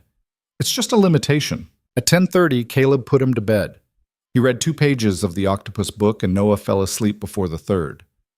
Caleb kissed his forehead and turned off the lamp. Inky had fallen on the floor again. He put Inky back. He went into the closet office. He did not turn the laptop on. He sat in the chair in the dark and looked at the blank screen. $90 million was not a number the old Caleb Ryland would have flinched at. He had seen bigger numbers on clean balance sheets. $90 million was nothing in corporate terms. But $90 million off the books, $90 million moved privately, through a woman in Zurich, by a man who ran a publicly traded holding company. That was not a number. That was a shape. And the shape of it was a shape he recognized because he had seen, in his old life, 2 other men do the same shape at a smaller scale and go to federal prison over it. The shape was a man who had decided, somewhere in the back of his own mind, that he was never going to be caught. The shape was a man who had stopped being afraid. Warren Ashcroft had stopped being afraid. That was very bad news for Warren Ashcroft, because the only person who actually ever caught a man like that was another man who had also stopped being afraid, and who was willing to be very patient, and who had nothing left to lose that he was not prepared to fight for. Caleb sat in the dark a long time. Then he got up and went to the kitchen and picked up the burner phone and took it apart at the sink, pulled the battery, snapped the SIM card in half, and put the pieces in an empty coffee can he would drop in a different dumpster in a different part of town in the morning. He bought a new phone the next day with new numbers from a different store. He did not call anyone on it. He set it aside for Wednesday morning. Wednesday morning, he was on West Bleecker Street at 5:50 a.m. The street was quiet at that hour. The yoga studio, which was called, Caleb had to smile a little, Stillness Yoga, had a small sign with a lotus on it and a glass door that was still dark. There was a wooden bench out front, chained to a lamppost, with a Starbucks cup somebody had left on it from the night before. Caleb cleaned the cup off with a napkin from his truck and sat down on the bench with his coat collar up and a paper cup of coffee in his hand. His breath made small clouds in the cold. Above him, the streetlight buzzed on its pole. At 6:22, a woman came around the corner. She was Chinese-American, 52, small, with a short iron gray haircut and a dark blue down coat and a yoga mat and a canvas bag over her shoulder. She walked fast. She walked like somebody who was aware of every surface of her body and exactly where her feet were going. She did not look at him when she came up the sidewalk. She reached the door of the yoga studio and stopped, and put her hand on the knob. And then, without turning her head, she paused. She stood like that for maybe 3 seconds. Then she let go of the knob and came back down the 2 steps and sat down on the bench next to Caleb. Not very close. Far enough to be polite. Close enough to talk without raising her voice. She set her yoga bag between her feet. She did not look at him. "Renata told me you'd come," Margaret Chow said. Her voice was low and careful. "I told her I wouldn't sit down. I was telling myself that the whole way up the block. I'm as surprised as you are. Thank you for sitting. Don't. If we get 5 minutes, we're lucky. Talk." He talked. He told her, in plain sentences, what he had found on the flash drives, and what he had found about Warren Ashcroft's shell vehicle movement since 2022, and what he had not yet found but suspected. He gave her dates. He gave her 2 account codes he thought she might recognize. He was careful not to mention Marta Ilg. That piece was Renata's, and he would not burn Renata by putting it in front of a woman Renata had trusted with Caleb's name. He told her he was not the FBI and was not wearing a wire and was not recording. He told her he was building a picture, and that the picture had 2 holes in it he could not fill without somebody on the inside, and that if she filled them, the picture would be complete enough to put in front of the only 2 federal prosecutors in this city who had never, to his knowledge, taken a single phone call from Warren Ashcroft. Margaret Chow listened. She looked at the yoga studio door while he spoke. Her gloved hands rested on her knees. She did not interrupt. When he was done, she said, "Mr. Ryland, I'm going to ask you one question. Your answer will decide what I do." "All right. If I help you, and this works, and Warren Ashcroft goes to prison, what happens to the 1,000 people in that building who had nothing to do with any of it?" He had thought about this. He had thought about it at 3 in the morning. He had thought about it standing over Noah's bed. "The firm survives," he said. "He is not the firm, Ms. Chow. He is a man who stole the firm, the same way he stole mine. When he is gone, somebody else will run it, and probably run it better. The 1,000 people will go to work on Monday and have jobs on Friday. It's a public company. There are guardrails. A CEO falling is not the company falling. That part I know." "You're sure?" "Ms. Chow, I'm not sure of anything. I can tell you what happened to Ryland Integrated Security after I was removed. It is still operating. The people who used to work for me still have jobs. They have a different boss now, and it is a worse company, but the building still has lights on in it. I am not going to let Warren Ashcroft turn off the lights on my way out, and I don't think the board will let him either." She was quiet. Then she said, very quietly, "I have a son." "I know. He is 26, and he has the language ability of a 4-year-old, and he is the best person I will ever know. The only reason I go into that building every morning is so he keeps having a home. I want you to understand that before I say yes to anything." "I understand." "You say yes to me too, then. You say yes that if anything goes sideways, if your plan falls apart, if someone has to take the fall, if this ends in a courtroom and somebody's head has to be the head on the stake, it is not mine. It is yours. You go down for me. You say that out loud right now on this bench, or I get up and walk into that studio and you never see me again." Caleb did not hesitate. "I go down for you." "Say it again." "If this goes sideways, I go down for you. Not you, me.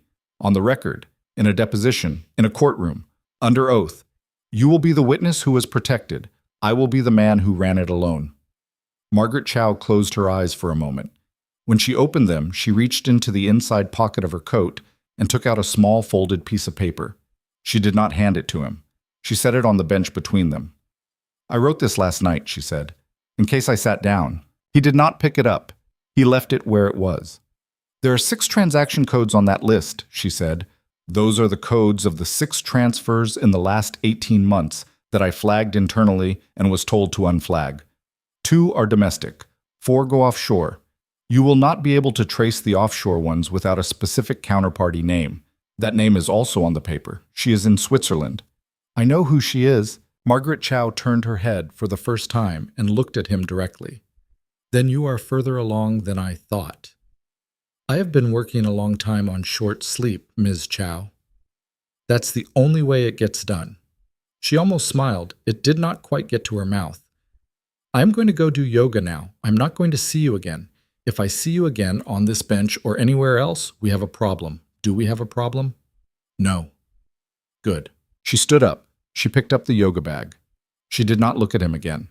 She walked up the 2 steps and opened the door of Stillness Yoga and went inside. And the door closed behind her, and the street was quiet again except for the buzzing of the street light. Caleb waited a full minute.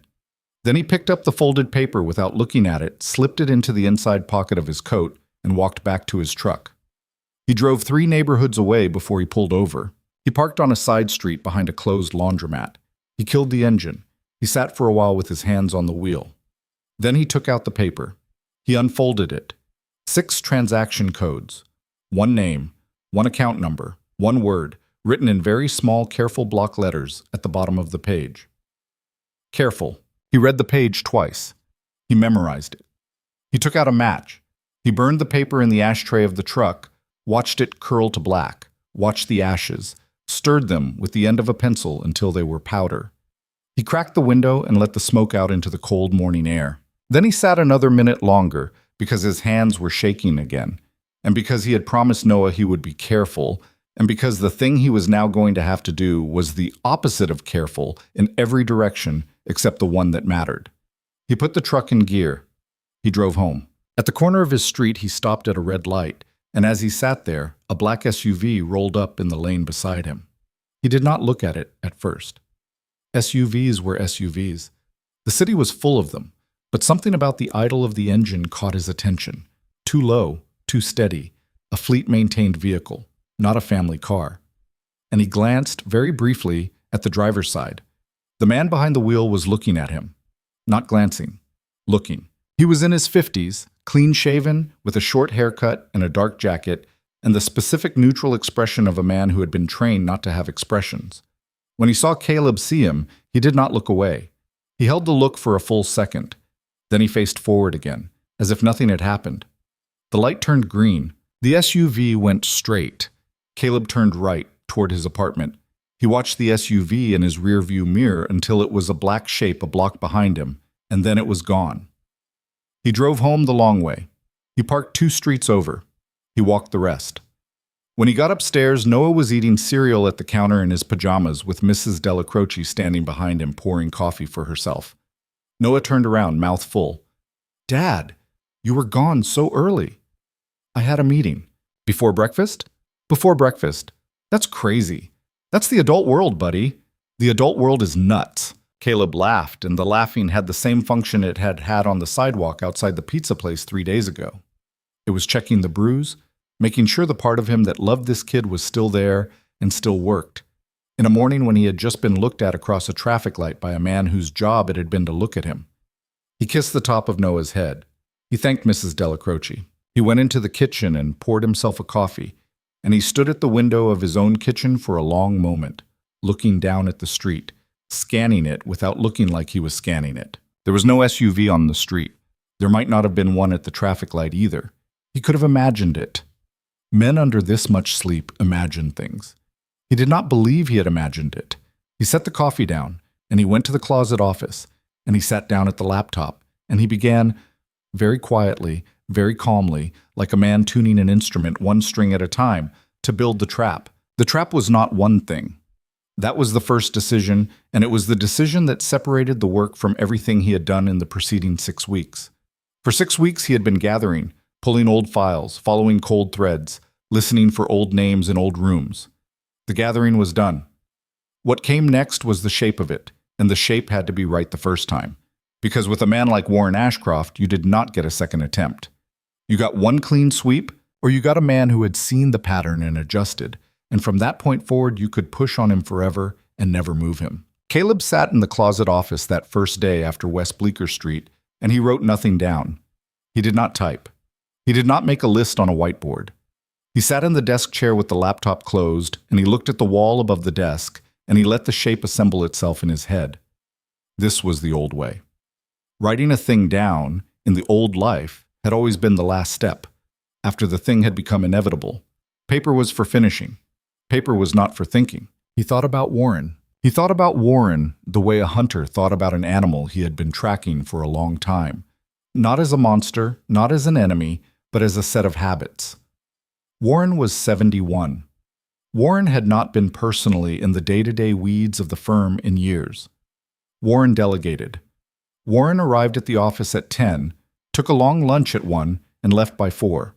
And that had been his pattern since he was 63. Warren believed he had already done the hard part of his life. Warren had a wife named Diane, who was a good woman Caleb had always felt sorry for, and 2 grown children who lived in California and did not visit. Warren played golf on Wednesdays and Saturdays.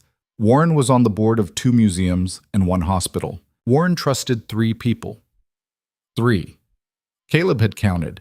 He had been counting for weeks. The first was Warren's general counsel, a man named Bruce Halloran, who had been with him for 22 years and was, by every available metric, a man whose spine was a ceremonial object only. Bruce did what Warren told him. Bruce would not flip. Bruce was a wall. The second was Warren's personal chief of staff, a woman named Celia Worth, 58, divorced, no kids, who answered Warren's personal phone. Celia was loyal. Celia was, in some sense, in love with Warren in the way that very competent women who had worked for powerful men for a quarter of a century sometimes came to love them, not romantically, but religiously. Celia was also a wall. The third was the woman in Zurich. Marta Ilg was not a wall. Marta Ilg was a door. That was the entire point of Marta Ilg, from Warren's perspective. She existed to be the door through which money walked quietly in and out of rooms where Warren did not want to be seen standing. She did not love Warren. She was not loyal to him. She was a professional. She had a price list. She had clients all over the world, and Warren was one of them. And if Warren stopped being a good client, Marta Ilg would stop being his door. She would go on being somebody else's door. That was her job. That was her whole life. That was the opening. Caleb looked at the wall for a long time. If you wanted to bring a man like Warren down, you did not bring him down through Bruce, and you did not bring him down through Celia. You brought him down through Marta Ilg because Marta Ilg was the one person in Warren's life who did not have her life wrapped around his, and who therefore, if pressed correctly, would simply step aside and let the weight fall. She could not be bought. He did not have buying money, and even if he had, a woman like Marta Ilg would never take money from a stranger. Her business depended on nobody being able to buy her. She could be scared. She could not be scared by him. A single father from the Riverside district with a flannel shirt and a truck could not scare a private banker in Zurich. She could be scared by the appearance of the wrong kind of attention, because private bankers in Zurich lived their entire professional lives in terror of the wrong kind of attention. Caleb thought about that for the rest of the afternoon. Then he thought about Vanessa Hale. He had not thought about Vanessa Hale specifically in weeks. He had thought about her firm, and he had thought about the Blue Hexagon, and he had thought about the parking garage. But he had stopped thinking about her as a person almost the day after the bar. She had been, in his head, the match that started the fire. Once the fire was going, the match did not matter anymore. Now, on the night of the day he had sat next to Margaret Chow on a bench on West Bleecker Street, he made himself think about Vanessa Hale again. What did he actually know about her? He knew she was 34. He knew she had not built her firm. Her father had. He knew she drank vodka sodas and called strangers losers. He knew, from the careful, quiet, patient watching he had done over 6 weeks, that her firm was in severe financial trouble. That was the detail nobody at O'Henry's had known that night. Her firm had been bleeding retainer clients for 2 years. The one client keeping the lights on was Ashcroft Ballard. If Ashcroft Ballard walked, hail it.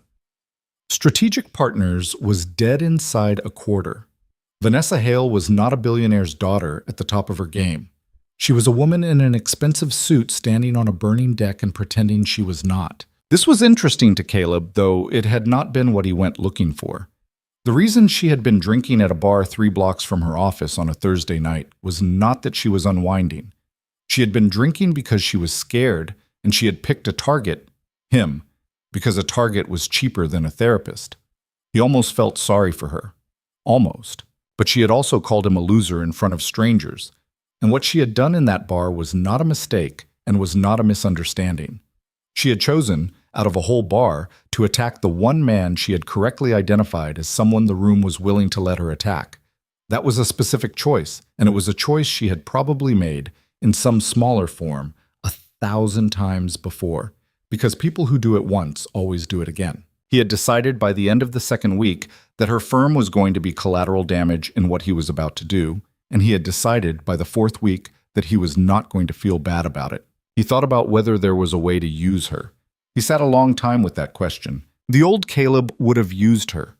The old Caleb would have slipped a poisoned document into the right part of her firm's workflow and watched her pick it up and carry it into Warren's office, because that was the kind of efficient nastiness the old Caleb had been capable of.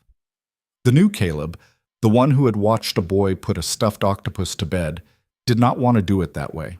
Not because Vanessa Hale did not deserve it, she probably did, but because using her would mean using a woman whose whole life he had come to see was the same kind of too late, too proud, ladder-climbing trap he had almost ended up in himself if he had stayed in the old life one more year. He decided he would not use her. He decided instead that he would let her be the witness.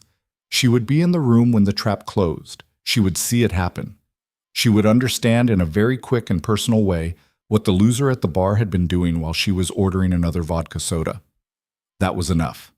That was in some private way the revenge he wanted from her, and he was a little ashamed to find that he wanted it at all. But he did, and he was not going to lie to himself about that. And he was not going to act on it beyond making sure she was in the room. He got up from the desk. He walked to the window.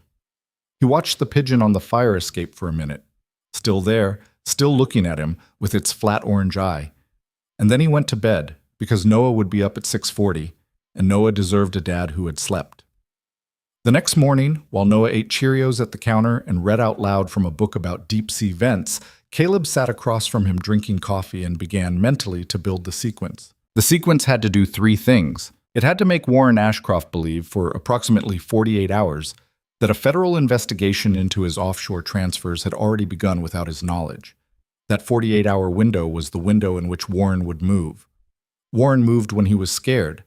Warren, when he was scared, stopped trusting Bruce and Celia and picked up the phone himself. And the phone he picked up was a personal line that Caleb already knew about because Renata Ortiz had told him it existed. It had to get Marta Ilg in Zurich to send one specific document to a specific address at a specific time. Not because Caleb had asked her to, because she had decided on her own that she needed to protect herself. This was the hardest part, and Caleb had spent 5 days at the closet desk working through it. And it had to end in a public room. Not a courtroom. Not yet. A room with enough people in it that what happened could not be quietly walked back. That was why Vanessa Hale mattered. She ran the rooms. Her firm booked the rooms. Her firm had, twice a year, a thing called the Hale Leadership Forum, which was a kind of glossy stage-managed event where Warren Ashcroft always gave a keynote, because Vanessa's father had given Warren his first keynote 20 years ago, and Warren had never stopped doing it. Not even after he forgot Vanessa's father's name. The next forum was in 6 weeks. Caleb looked at Noah across the counter, at the milk on his chin, at the book he was misreading the word hydrothermal in, and he decided.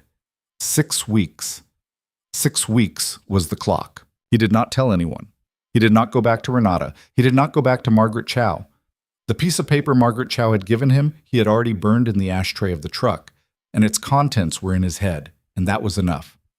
The less anyone else knew about the sequence, the safer they would be when it ran. He had promised both of them that. He was a man who kept promises. He built quietly for 5 weeks. Some of the building he did at the closet desk, late at night, with the radio on for Noah and the laptop disconnected from every network. Some of the building he did in other people's offices. He had, in the 7 years since the fall, built a small, quiet client list of security consulting work. Strip mall dentists, small contractors, two mid-sized accounting firms whose managing partners trusted him because he was the kind of man who showed up on time and did not oversell. Those firms did not know about the old Caleb. That was the point of them. They had given him jobs, and the jobs had given him access to a very particular kind of rhythm. The rhythm of a man who regularly came into a small business back office to audit their camera feeds and reset their key cards.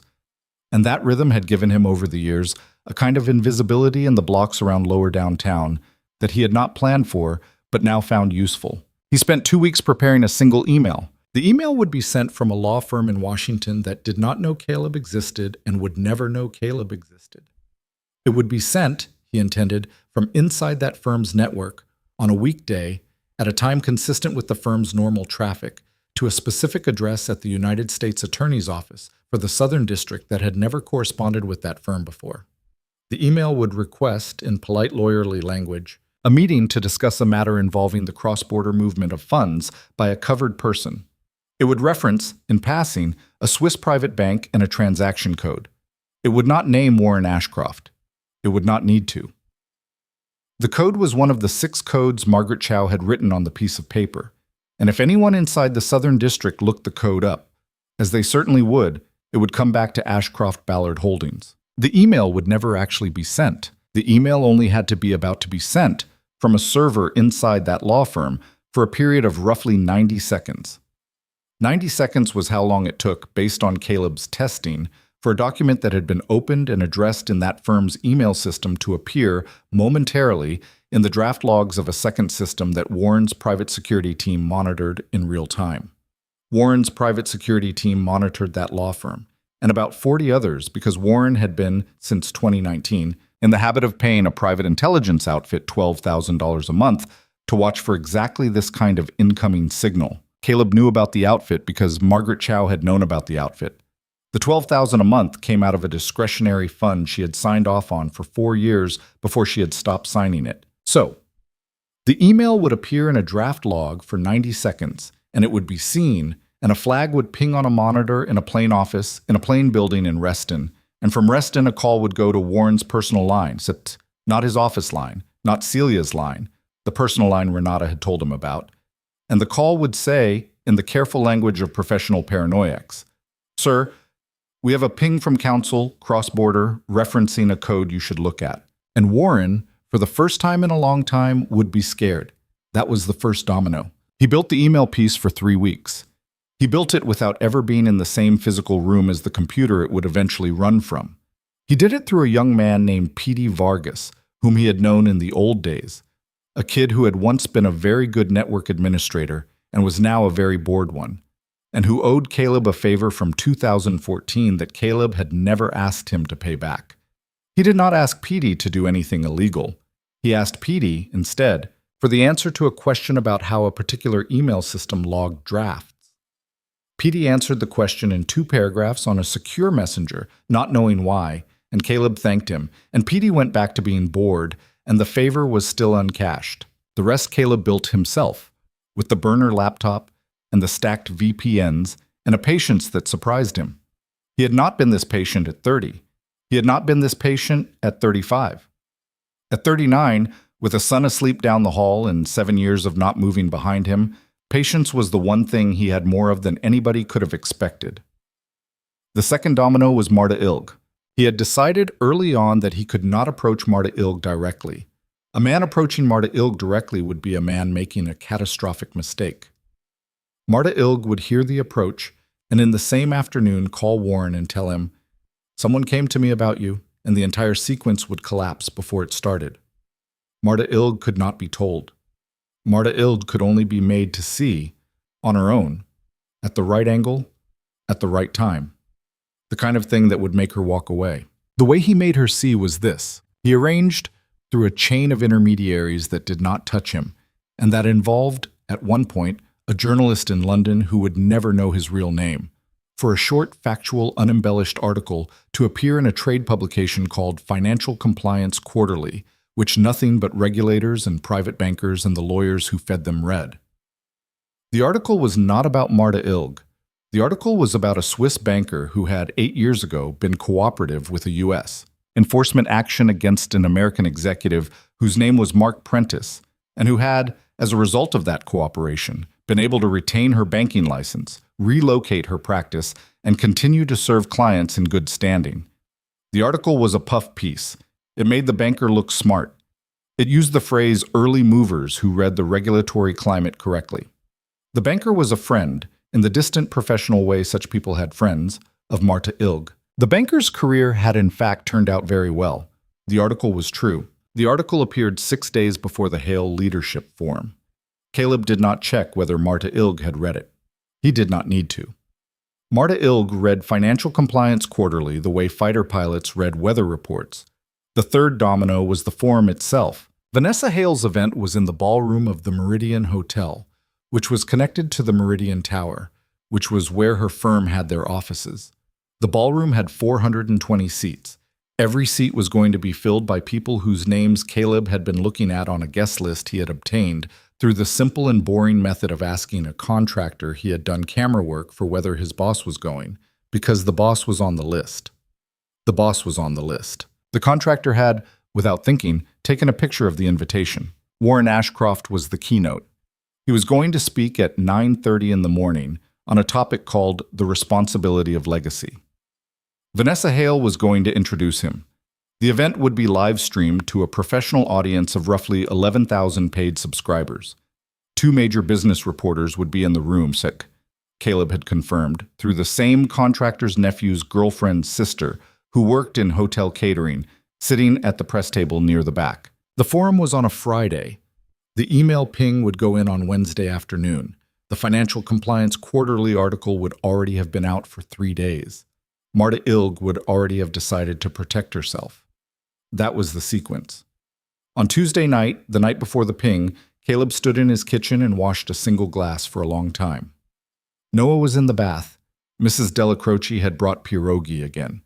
The radio was on low. He was scared. He had not let himself be scared for 6 weeks, because being scared slowed things down, and things had to move. Now he was on the last flat stretch of ground before the drop, and there was nothing left to do between here and the drop, and the scared came up through him like a groundwater leak. He set the glass on the rack. He dried his hands. He went into the bathroom and sat on the toilet lid while Noah, in the tub, narrated a battle between a shampoo bottle and a small plastic shark. Dad. Yeah. You're doing the quiet face again. Sorry, buddy. Is the work almost done? Almost. Like how almost? Like this week. And then you'll be normal? He almost laughed. I'll be as normal as I get. That's not very normal, Dad. No, it is not. But you're my normal. Okay. That's a compliment. I know. Thank you. Noah submerged the shark. The shark came back up missing an eye, which Noah was pleased about because a shark with 1 eye was, he explained at length, scientifically cooler than a shark with 2. Caleb sat and listened. He thought about what the next 48 hours were going to ask of him, and he thought about what he would tell this boy later when the boy was grown, about the week his father had come back from the dead to kill a ghost. He decided he would not tell him, not the details. Noah would live for the rest of his life, knowing only that his father had, at some point when he was very young, gotten something right that had been wrong for a long time. That was the version of this story Caleb wanted his son to have. The rest would be his to carry alone. He put Noah to bed. He read 3 pages of the octopus book. Noah was asleep before the second one. He did not sleep. He did not try to. At 4 in the morning, he got up, made coffee, and drove across town. Wednesday was for the ping. He did it at 2:17 in the afternoon, which was the specific time he had decided on, because it was the part of the day when that particular Washington law firm had the most outgoing email traffic, and therefore a brief blip in a draft log would look least interesting. He ran it from a public library terminal in a town 40 miles out of the city, wearing a baseball cap pulled low, not because he thought the library had meaningful cameras, but because he had decided long ago that the habit of acting as if he were being watched was the habit that kept men like him out of prison. He ran the sequence. He watched the clock. At 2:18 and 30 seconds, the draft appeared in the log he did not have access to but had been told to trust. At 2:20, it disappeared. He logged out. He left the library. He drove back to the city. On the way home, on a stretch of highway near the river, he saw the black SUV again. It was the same one, or a different one with the same shape. He could not say for certain. It was 3 cars back in the middle lane, and it stayed 3 cars back for 11 miles. At exit 22, where Caleb took the ramp for downtown, the SUV also took the ramp. At the first light, Caleb turned left. The SUV went straight. He watched it disappear into traffic. His hands were shaking on the wheel. He drove home by a route that used 3 one-way streets and looped back on itself once. He parked 4 blocks from the apartment. He walked the rest. He did not go in the front of the building. He went in through the alley service entrance that the super left propped with a brick most afternoons, and he went up the back stairs, and he let himself into his apartment and stood in the hallway with his back against the door for a minute, listening. Noah was in the living room. Caleb could hear the TV, some cartoon, sponges and crabs and a laugh track. Mrs. Della Croce was in the kitchen. "You are home early." "Yeah, finished up downtown." "You look like a dead man." "Thank you, Teresa." "I tell you this because I like you." "I know." He made dinner. He made it badly because his hands were still not entirely his. Spaghetti with a jarred sauce. Overcooked on purpose because Noah liked his noodles soft. And he sat at the counter while Noah ate and told him about a kid at school who had invented, or claimed to have invented, a kind of squid that could glow in the dark. Caleb said the kid sounded like a good scientist. Noah said the kid was a show-off. Caleb said sometimes those were the same thing. Noah considered this for a long time and then said, "Yeah, okay, I can see that." After Noah was in bed, Caleb turned off every light in the apartment and sat on the couch in the dark for a long time. He was waiting. At 10:43, the second burner, the new one, buzzed on the coffee table. He picked it up. It was a text. From a number he did not know. "They're moving. Marta sent the file at 4 p.m. your time. Good luck." He read it twice. He deleted it. He took the phone apart, put the pieces in an envelope, sealed the envelope, and put the envelope in the inside pocket of the coat he would wear in the morning. He would throw the envelope into a specific dumpster on his way to the Meridian Hotel. The message had come from Margaret Chow's home laptop, which was not Margaret Chow's work laptop, and which was the only piece of hardware she and Caleb had agreed she would ever touch in connection with any of this. They had agreed on one message. She had used it. She had used it to tell him that the second domino, the one he could not see from his couch, had also fallen. Marta Ilg had read the article. Marta Ilg had seen the ping. Marta Ilg had done exactly what Caleb had expected her to do, which was to protect herself first. And the way she had protected herself was by quietly sending a specific document, the routing history for the last 18 months of transfers, to her own attorney in Geneva, with a CC to an address she believed to be a compliance contact at the Southern District, but was in fact an inbox Caleb had spent 2 weeks making look like one. He had the file. He sat a long time in the dark with his hand on his chest, feeling his heart. He did not open the file. Opening the file tonight would be the wrong move. The file was evidence. The file was the kind of thing you opened in the presence of other people, so that no one could ever say later that you had altered it.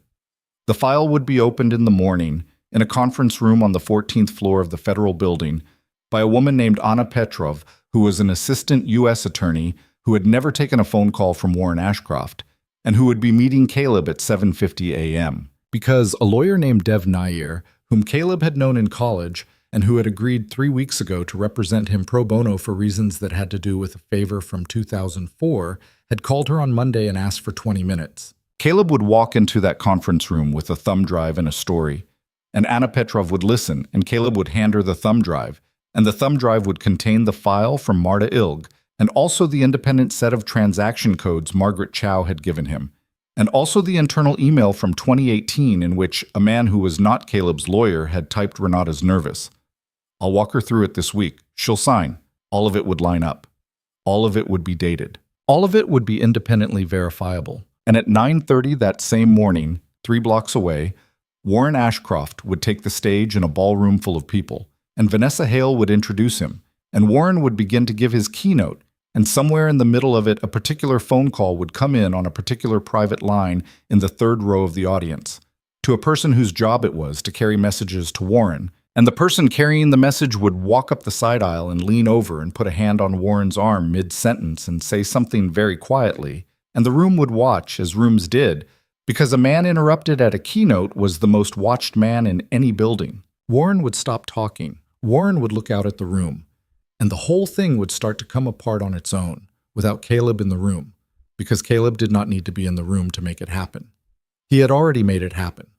All he had to do was sit at a kitchen table 4 miles away and drink his coffee and listen to the radio while his son ate cereal and wait. That had been the plan for the 6th week. The plan for the 6th week was that Caleb would not be in the ballroom. Caleb changed the plan at 11:09 Wednesday night, sitting in the dark on the couch. He had been thinking about the black SUV. He had been thinking about the man at the traffic light, looking at him, and he had been thinking about the second sighting, and he had been thinking about what it meant that someone in Warren's small circle had, at some point in the last 3 weeks, taken enough interest in Caleb Ryland to put eyes on him. If someone had put eyes on him, someone had a file on him. If someone had a file on him, someone had looked at the file and had asked the question any competent person would ask, which was, where is this man going to be at 9:30 on Friday morning? And the answer the file would give, if the file was accurate, which Caleb had to assume it was, would be nowhere near Warren Ashcroft. Because the file would say he was a single father in the Riverside district who dropped his son at school at 7:10 and drove to condo sites and laundromat security consults, and who had not been in the same room as Warren Ashcroft in 7 years. That answer would let Warren's people relax. That answer was, in fact, the answer Caleb had been carefully cultivating for 6 weeks. He had wanted them to relax. He realized now, at 11:09 on Wednesday night, that he did not want them to relax. He wanted, specifically, for Warren Ashcroft to be standing at a podium in the middle of a sentence, and for the message carrier to lean in, and for Warren to stop talking and look out at a ballroom full of people, and for the first face Warren saw in the middle of the second row, not the third, the second, because the second row was where the old man's glasses focused fastest, to be Caleb's. He wanted Warren to see him. He wanted Warren to know, in the 2 seconds before anything else happened, in the 2 seconds before the room understood what was going to happen next, that the man he had forgotten about 7 years ago had spent 6 weeks ending him. He wanted to be in the room. It was not the smart move. It was the human move. He sat with it for 10 minutes and tried to talk himself out of it, and he could not. And when he could not, he stopped trying. At 11:20, he picked up the apartment phone and called Dev Nair. Caleb? Hey, it is 11:20 at night. I know. I need to change one thing. Dev was quiet for 2 full seconds. Dev was a man who had learned a long time ago that when Caleb Ryland called you at 11:20 at night with the word change in the first sentence, you did not interrupt. Go. I'm going to be in the ballroom Friday morning, not in the federal building. You take Petrov the drive. You run the meeting without me. I want to be in the room when it lands. Caleb, I know what you're going to say. Then don't make me say it. I'm going to be in the room. If you are in the room and something goes sideways, Petrov is going to think this is personal, not a case, and the case is going to get weaker. You know this. You taught me this. I know. Then why? Caleb looked across the living room at the closed door of Noah's bedroom. The nightlight was on.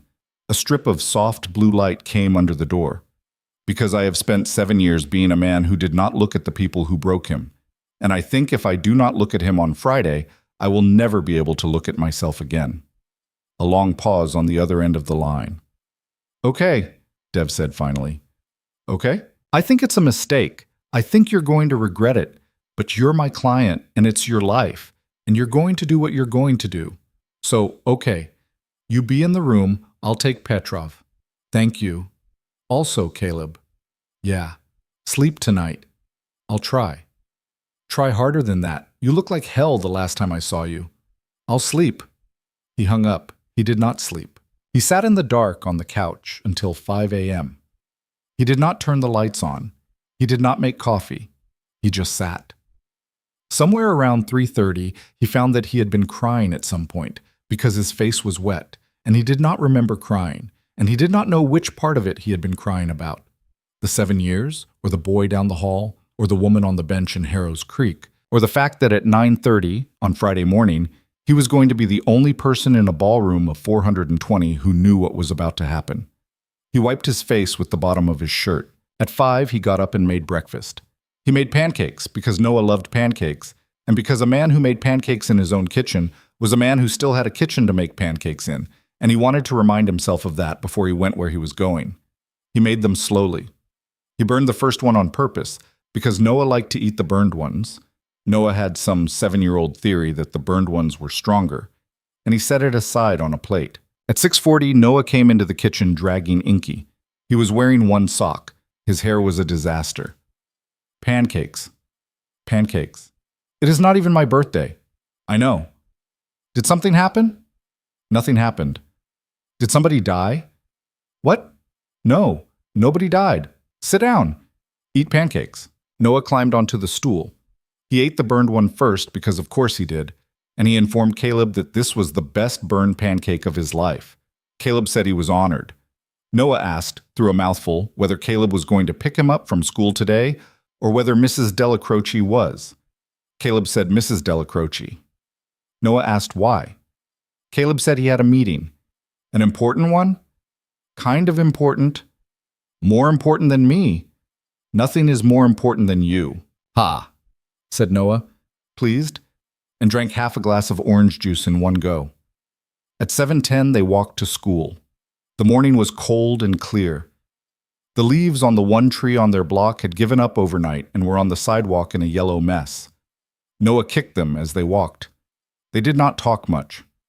At the school gate, Noah stopped and looked up at him seriously. Dad. Yeah. You have the quiet face. A lot today. I know, buddy.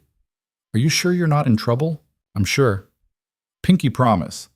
Caleb crouched down on the sidewalk. He held out his little finger. Noah hooked his around it. Caleb held on for a second longer than he usually would have, and Noah looked at him, and Noah knew, on some 7-year-old level, that whatever today was not a normal today. But Noah had been a kid with a father long enough to know that there were days you did not make your father say more than he could say. He squeezed Caleb's pinky once. Okay, he said, but tell me tomorrow if something happens. Tomorrow, Caleb said, I will tell you a little bit of something. Deal. Deal. Noah hugged him around the neck, fast and hard, and turned and ran into the schoolyard without looking back. Caleb stood at the fence a long time. He watched Noah reach his friend Danny on the blacktop, watched the two of them turn, and immediately begin some kind of elaborate debate about, from the gesturing, the relative speeds of dolphins and octopuses. Noah was going to win. Noah always won. Caleb walked away from the fence. He got in his truck. He drove to the dry cleaner on Arch Street. He had a suit there. He had paid for it to be held for 6 weeks. The woman at the counter, who did not know him and did not care to, brought it out on a hanger in a plastic sheath. Dark gray. Not expensive. Nothing like the suits he had owned in the old life, which had all been sold at a state auction a long time ago. It fit him the way a suit fit a man who had lost 15 pounds in the last 2 months, which was to say it hung on him, a little, at the shoulders. He put it on in the dry cleaner's bathroom. He looked at himself in the mirror. The man in the mirror was not the man from O'Henry's. The man in the mirror was not the man from the old life either. The man in the mirror was a third man.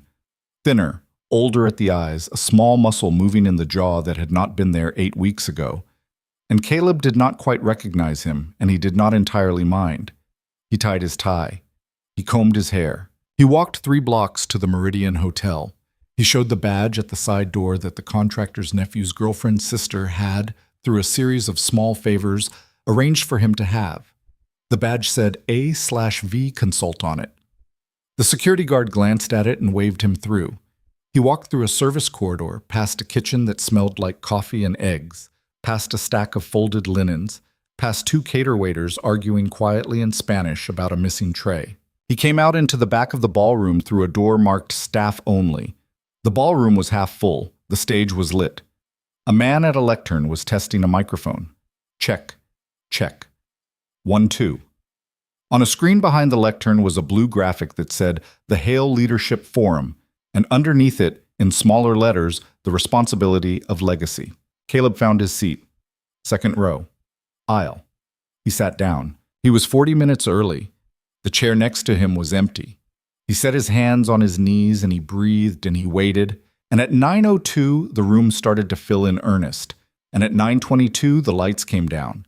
And at 9:26, a woman in a charcoal suit walked out onto the stage and picked up the microphone. And in the second row on the aisle, Vanessa Hale's gaze passed over the audience the way it had passed over the bar at O'Henry's 8 weeks ago. And for a fraction of a second, it caught on the face of the tired single father in the gray suit in the second row, and her mouth opened very slightly, and then she smiled her professional smile and she said, "Good morning and welcome." Caleb smiled back at her. He did not look away. Vanessa Hale recovered fast. Caleb had to give her that.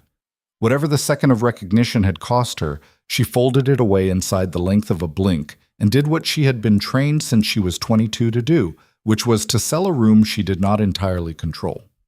She welcomed the audience. She thanked the sponsors. She cracked a small practice joke about the coffee station, and the audience made the small practice laugh that the joke had earned on 3 continents. She did not look in the second row again. She was too professional to look twice. But she knew he was there, and Caleb knew she knew, and the knowing sat in the air between the stage and the second row like a wire pulled tight. 8 years ago, she was saying, when my father started this forum, he told me something I've never forgotten. He said, "Leadership is the ability to decide who gets to speak in the room and who has to listen." Somewhere in the audience, somebody chuckled politely. Caleb sat very still. He thought, "That is exactly right, Vanessa. That is exactly what it is. And you are about to learn which one of us you are, today." "This morning," she went on, "we are honored to hear from a man who has spent 40 years building one of the most respected holding companies in this country. A man who has mentored me personally, who gave my father his first platform, and who has, through generations of leadership, shown all of us what it means to carry weight with integrity. Ladies and gentlemen, please welcome Warren Ashcroft." The applause started. It swelled. Warren came out from stage left. He was smaller than Caleb remembered. That was the first thing.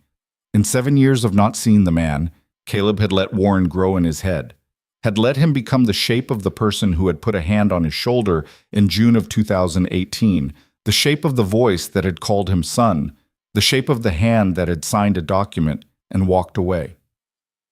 The real Warren Ashcroft was 71 years old, 5'9", a little stooped in the left shoulder from an old golf injury.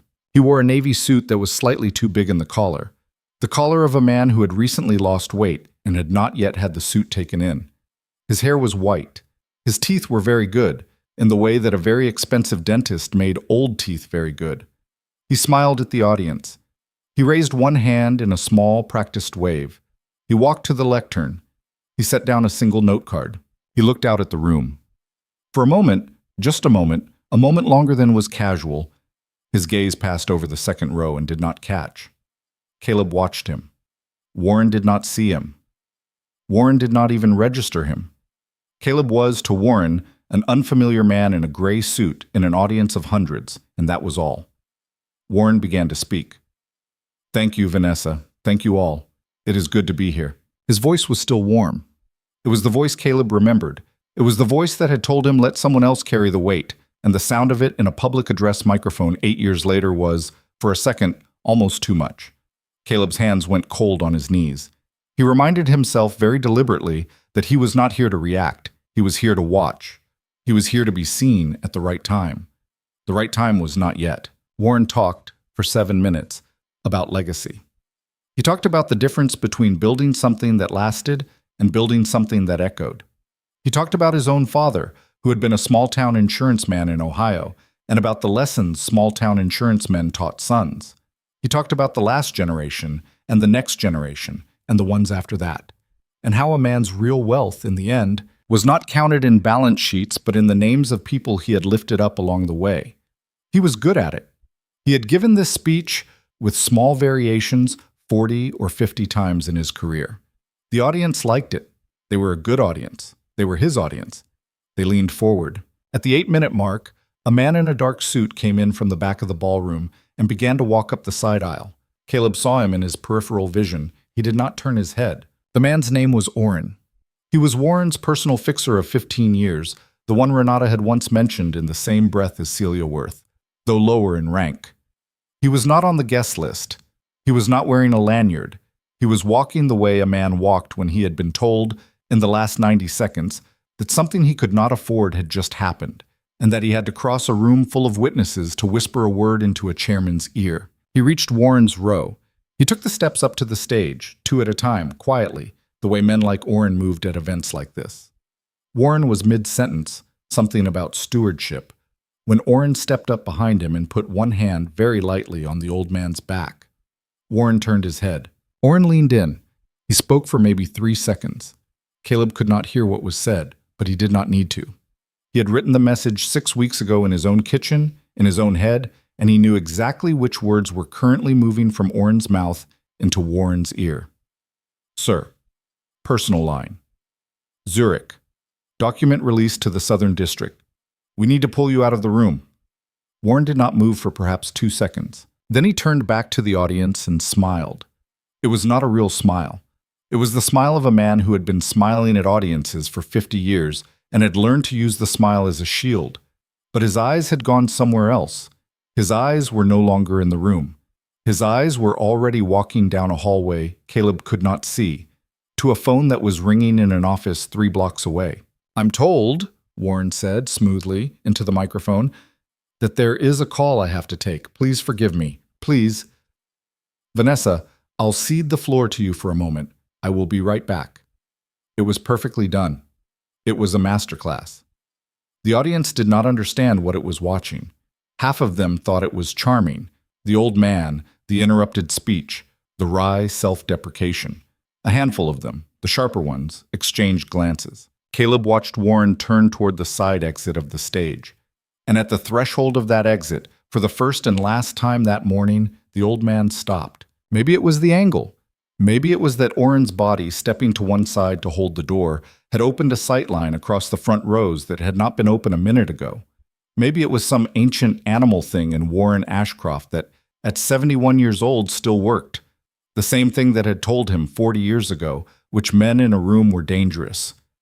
Whatever it was, Warren, turning to leave his own keynote, looked once, across the ballroom. His gaze crossed the second row. His gaze stopped on Caleb. For maybe a second and a half, Warren Ashcroft saw Caleb Ryland. And Caleb, who had rehearsed this moment in his head for 6 weeks, did not smile, and did not stand, and did not move. He sat in his chair with his hands on his knees, and he looked at Warren, and he let Warren look at him, and he let the years that had passed between them pass between them one more time, from one end of the ballroom to the other. Caleb did not need to say anything. Warren's face, in that second and a half, did everything the moment required it to do. Something went out of the old man's shoulders, a tension that had been there his whole life. Something came into his eyes, something very tired and very surprised, the look of a man who had forgotten the name of a debt and had just been handed the invoice. Then Warren turned and walked off the stage. Orrin followed him. Vanessa stepped up to the lectern to cover. She was already talking. She was saying something about a brief intermission.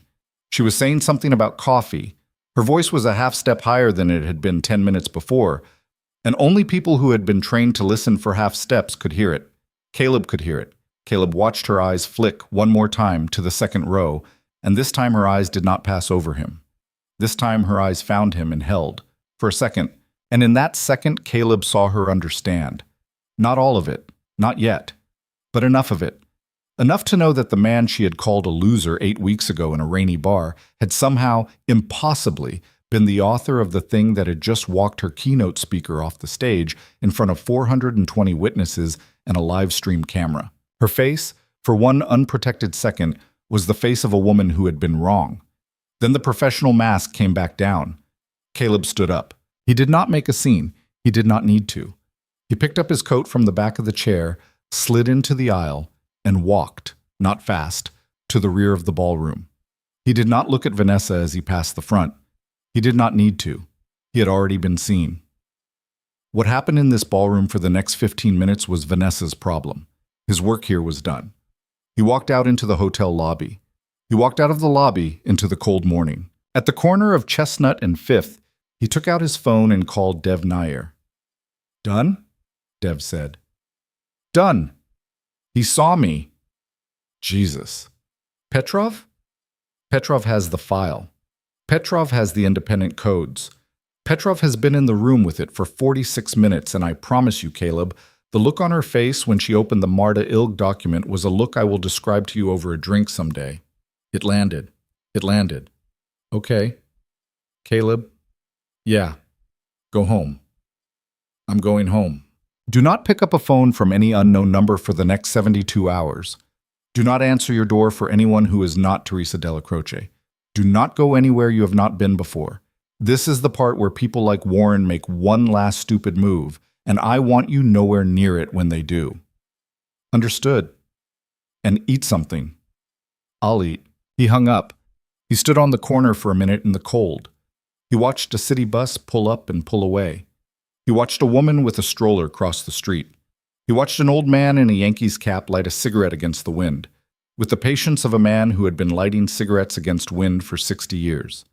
He thought, for the first time in 6 weeks, that he was hungry.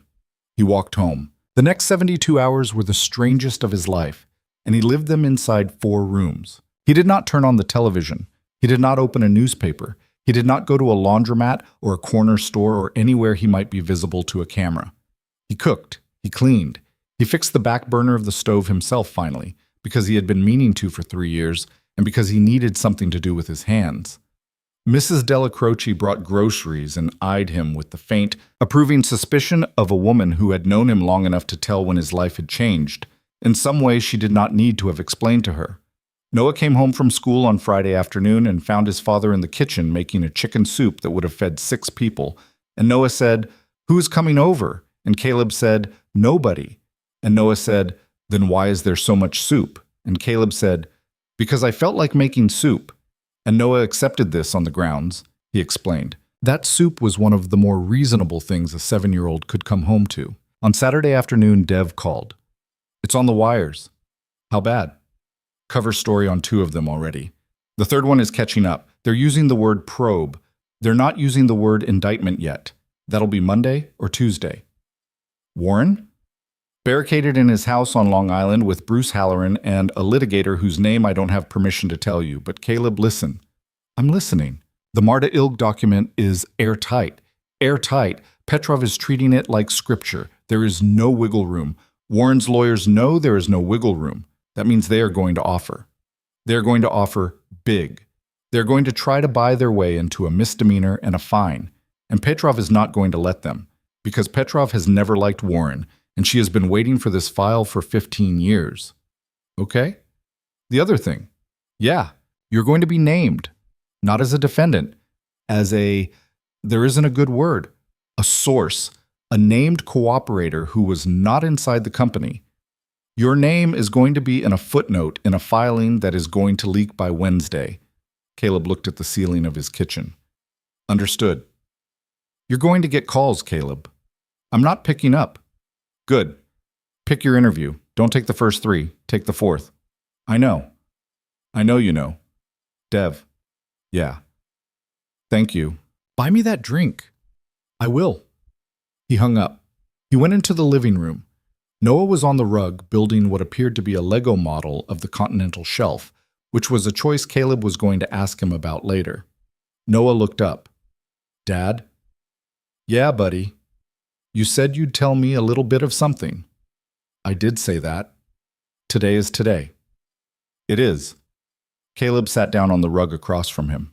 A long time ago, he said, when you were a baby, some people took something from me that was mine. They used tricky papers and tricky words, and they took it, and they thought they could keep it, because they thought I would be too busy being your dad to do anything about it. Noah listened, very seriously. Were they right? He asked. For a long time, they were right. They were right for 7 years. Being your dad is a big job, and I decided that was the job that mattered. I let them keep the thing they took. Okay, but then somebody was mean to me. Not super mean, just regular mean, in a way that reminded me that the people who had taken the thing were still out there. And I decided that I didn't want you to grow up and find out later that there had been something I could have done about it, and I hadn't done it because I was scared. Were you scared? Yes. But you did it anyway. I did it anyway. Is it done? It's done. Are you in trouble? No. Are they in trouble? Caleb smiled a little. Yes, buddy. They are in a lot of trouble. Noah considered this. He added a Lego brick to the continental shelf. Then he said, Good. Yeah? Yeah. If they took something that was yours, then yeah, being in trouble is fair. That's what I thought. Can I have my thing back? What thing, buddy? The thing they took. Caleb had to stop for a second. I don't know yet, he said. Maybe not the same thing. Maybe a new thing, shaped like the old thing. It might take a while. That's okay. Yeah? Yeah, just, don't take another 7 years. Caleb laughed. It came out of him without warning, and it was a loud laugh, and Noah laughed too, because Noah thought he was funny. I will not take another 7 years, Caleb said. Good. Noah went back to his continental shelf. On Sunday afternoon, the buzzer on the apartment door rang. Caleb looked at the intercom. It was a woman's voice he did not recognize, but the voice was small in the microphone and careful, and after a second he understood whose it was.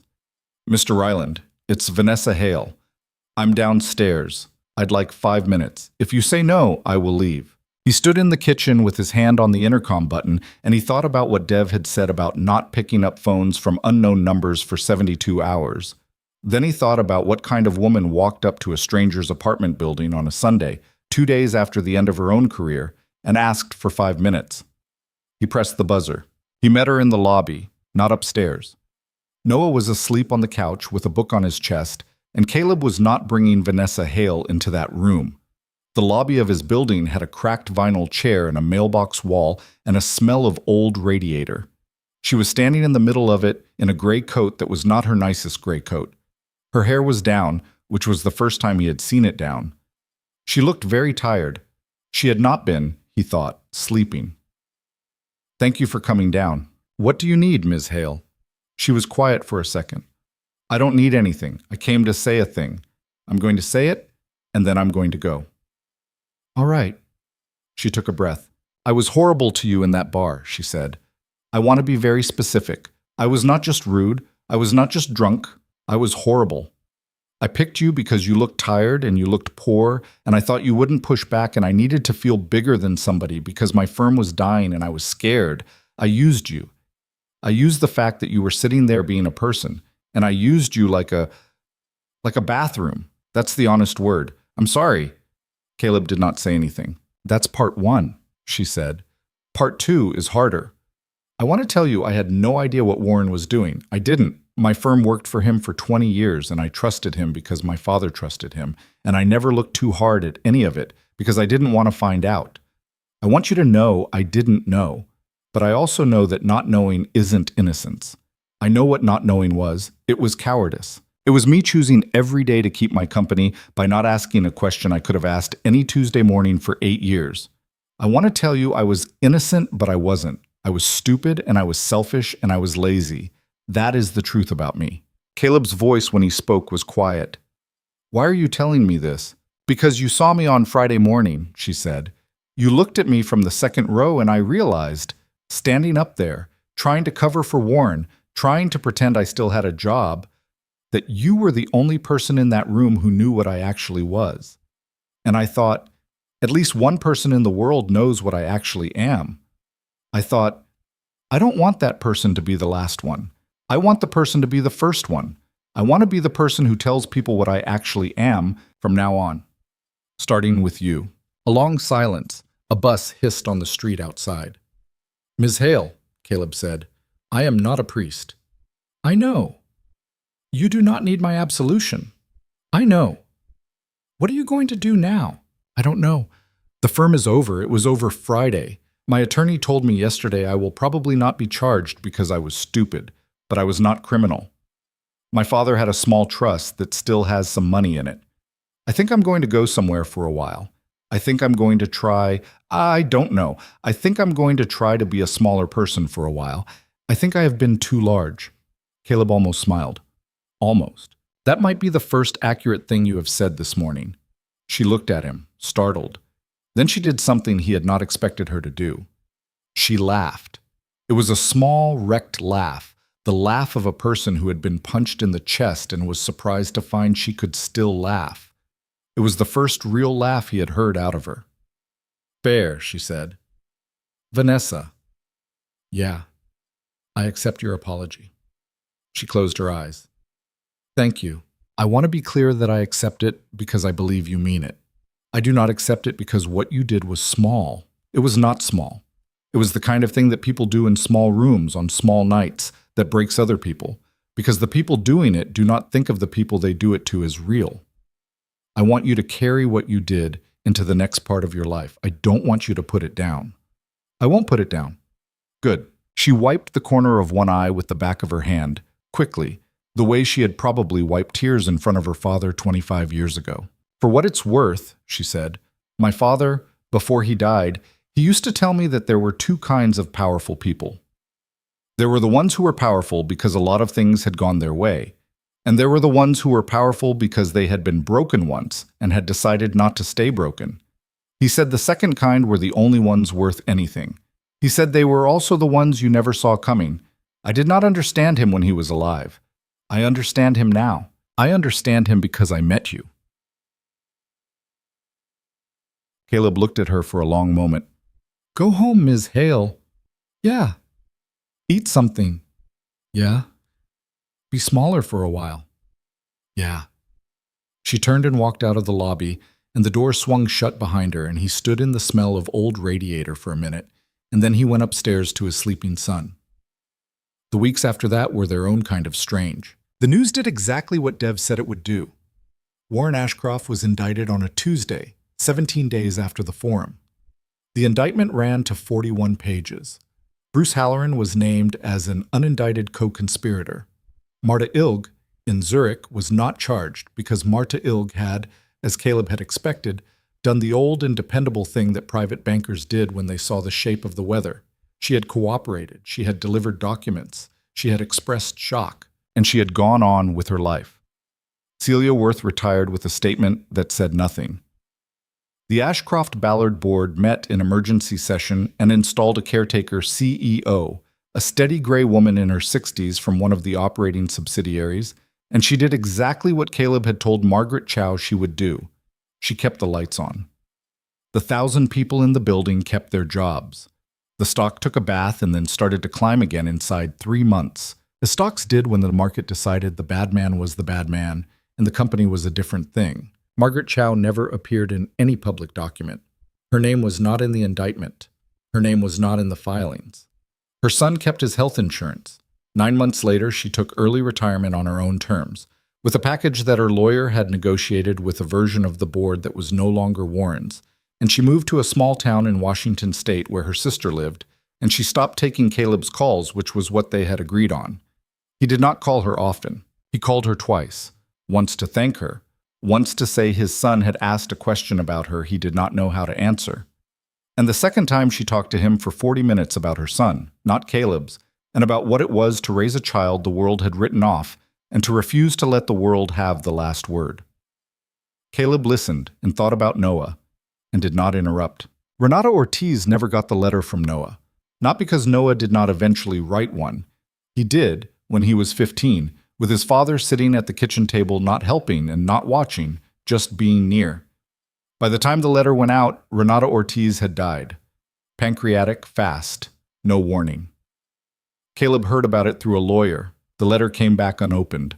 He put it in the drawer of the desk in the closet office, the drawer where the wedding photograph lived, and he did not throw it away, and he did not open it. Some things were between a woman and a boy she had never met, and Caleb's hand had no business in them. Caleb did not rebuild Ryland Integrated Security. He had thought during the weeks of the sequence that he would. He had thought, specifically, that he would reclaim the patents, reorganize the company, put himself back at the top of a new version of the old building, and call that justice. When the dust settled, he found that he did not want it. The idea of it felt, when he examined it, like putting on a suit that had been tailored for a man who did not live in his body anymore. He did not want 60-hour weeks. He did not want a private car. He did not want the part of his life that had made him into a person who had to bury himself in a storage unit on Delaney Street in order to be a decent father. He took the patents back through a settlement that Dev Nair negotiated in a conference room on a rainy Tuesday. He licensed them to a firm in Boston he trusted for a cut that was, by his old standards, small, and by his new standards, enough to retire on if he wanted to, which he did not. He did not want to retire. He wanted to work. He started a small consultancy out of the same closet office, with his name on it for the first time in 7 years, and he took on a handful of clients. And he made a point of not taking on more than he could do and still be home by 5. The back burner of the stove worked now. He had fixed it himself.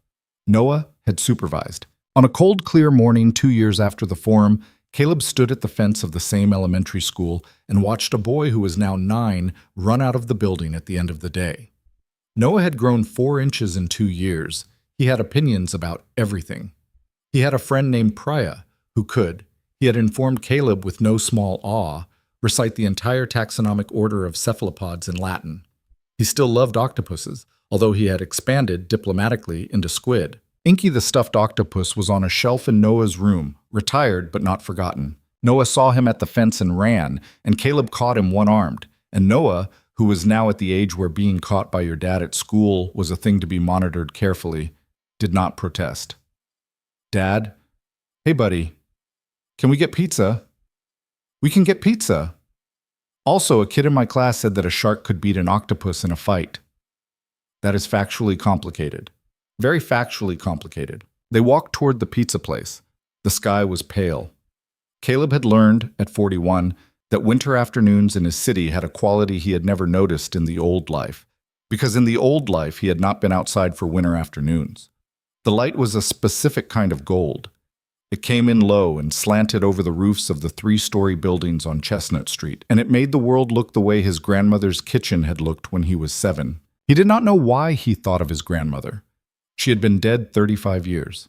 He thought of her anyway. He walked his son home in a light his grandmother would have known. Noah talked. Noah always talked. Caleb listened, and also he thought about a few things. He thought about Vanessa Hale. He had not seen her in 2 years. He had heard, once, through a mutual acquaintance, that she had moved to a small coastal town in Maine and was teaching middle school. He did not know if it was true. He hoped it was. He thought it would be a good thing for her and for the middle schoolers.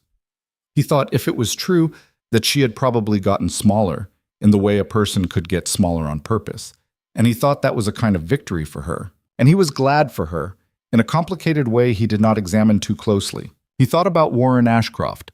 Warren was in a federal minimum security facility in Pennsylvania, serving 7 years, of which he would probably do 5. His wife Diane had filed for divorce 6 months in.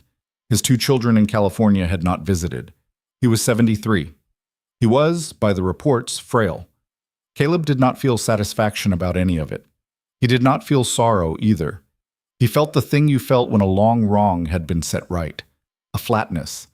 A kind of stillness, not a happiness. The happiness he had expected at the start had never come. He understood now that it was not supposed to. What had come instead was something quieter and harder to name.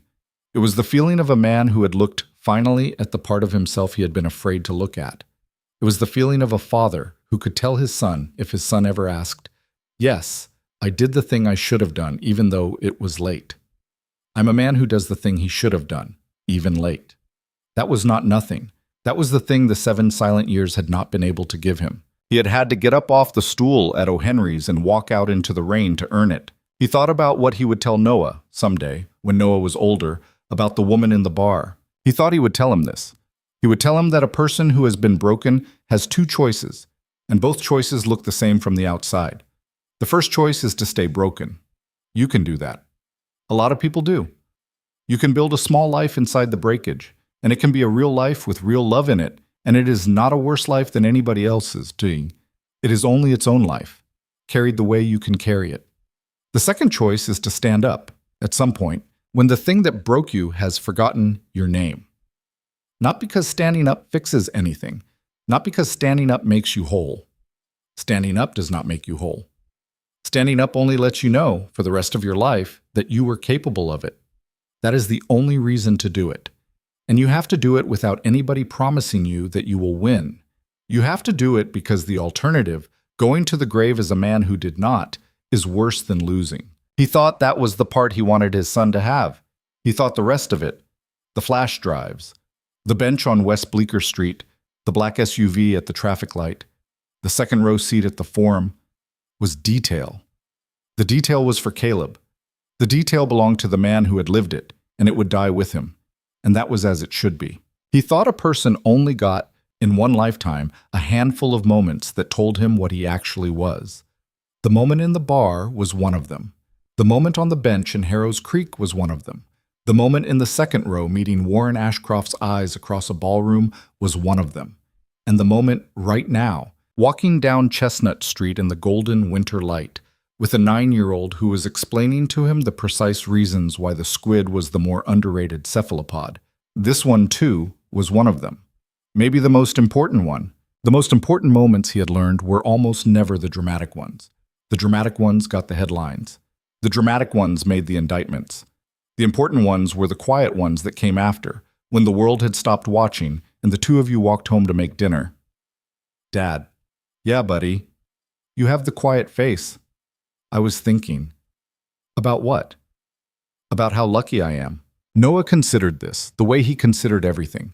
Seriously, from several angles, with his head tipped slightly to one side. Lucky how?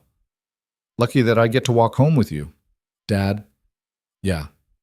That is not lucky, that is just normal. I know, buddy. You are a weird guy. I know. I like you, though. I like you, too. They turned the corner onto their block. The leaves were down from the one tree on the sidewalk. Mrs. Delacroce was in her front window, waving at them as they passed, because she was always in her front window waving at them as they passed. Caleb raised a hand back. The sky above the buildings was going pink at the edges. He thought, this is what I won. Not the company, not the patents, not the headlines, not the satisfaction of watching Warren Ashcroft's shoulders come down in the doorway of a ballroom. Those had been the means. Those had been the route. The thing he had actually won. The thing he had been, in the end, fighting for the whole time, though he had not understood it that way at the start, was the ability to walk down a sidewalk on a winter afternoon with his son and be, all the way, present. Not half of himself. Not the half who was hiding in a closet office at 2 a.m, rereading his own canceled checks. All of himself. Past and future, old and new, the tired single father, and the man in the gray suit in the second row all walked into one body, walking home. That was the whole prize. That was what the quiet man at the bar had not known he was going to have to spend 6 weeks of his life clawing back. That was what Vanessa Hale had not understood. That Thursday night in October, when she had laughed and called him a loser, that the quietest man in the room was not the broken one. He was the one who had already paid for his silence, and who was sitting still because sitting still was the price he had agreed to pay, and who would, if the right wind ever blew, stand back up and be exactly who he had always been, and then some. He thought about saying all of this to his son someday. He thought, instead, that he would just keep walking him home. The front door of their building was sticky, and Noah leaned his small weight against it at exactly the right angle, and it gave, the way it always did, and the boy went in ahead of him into the warmth. Caleb Ryland followed his son into the house. He closed the door behind him, and the rest of their life began.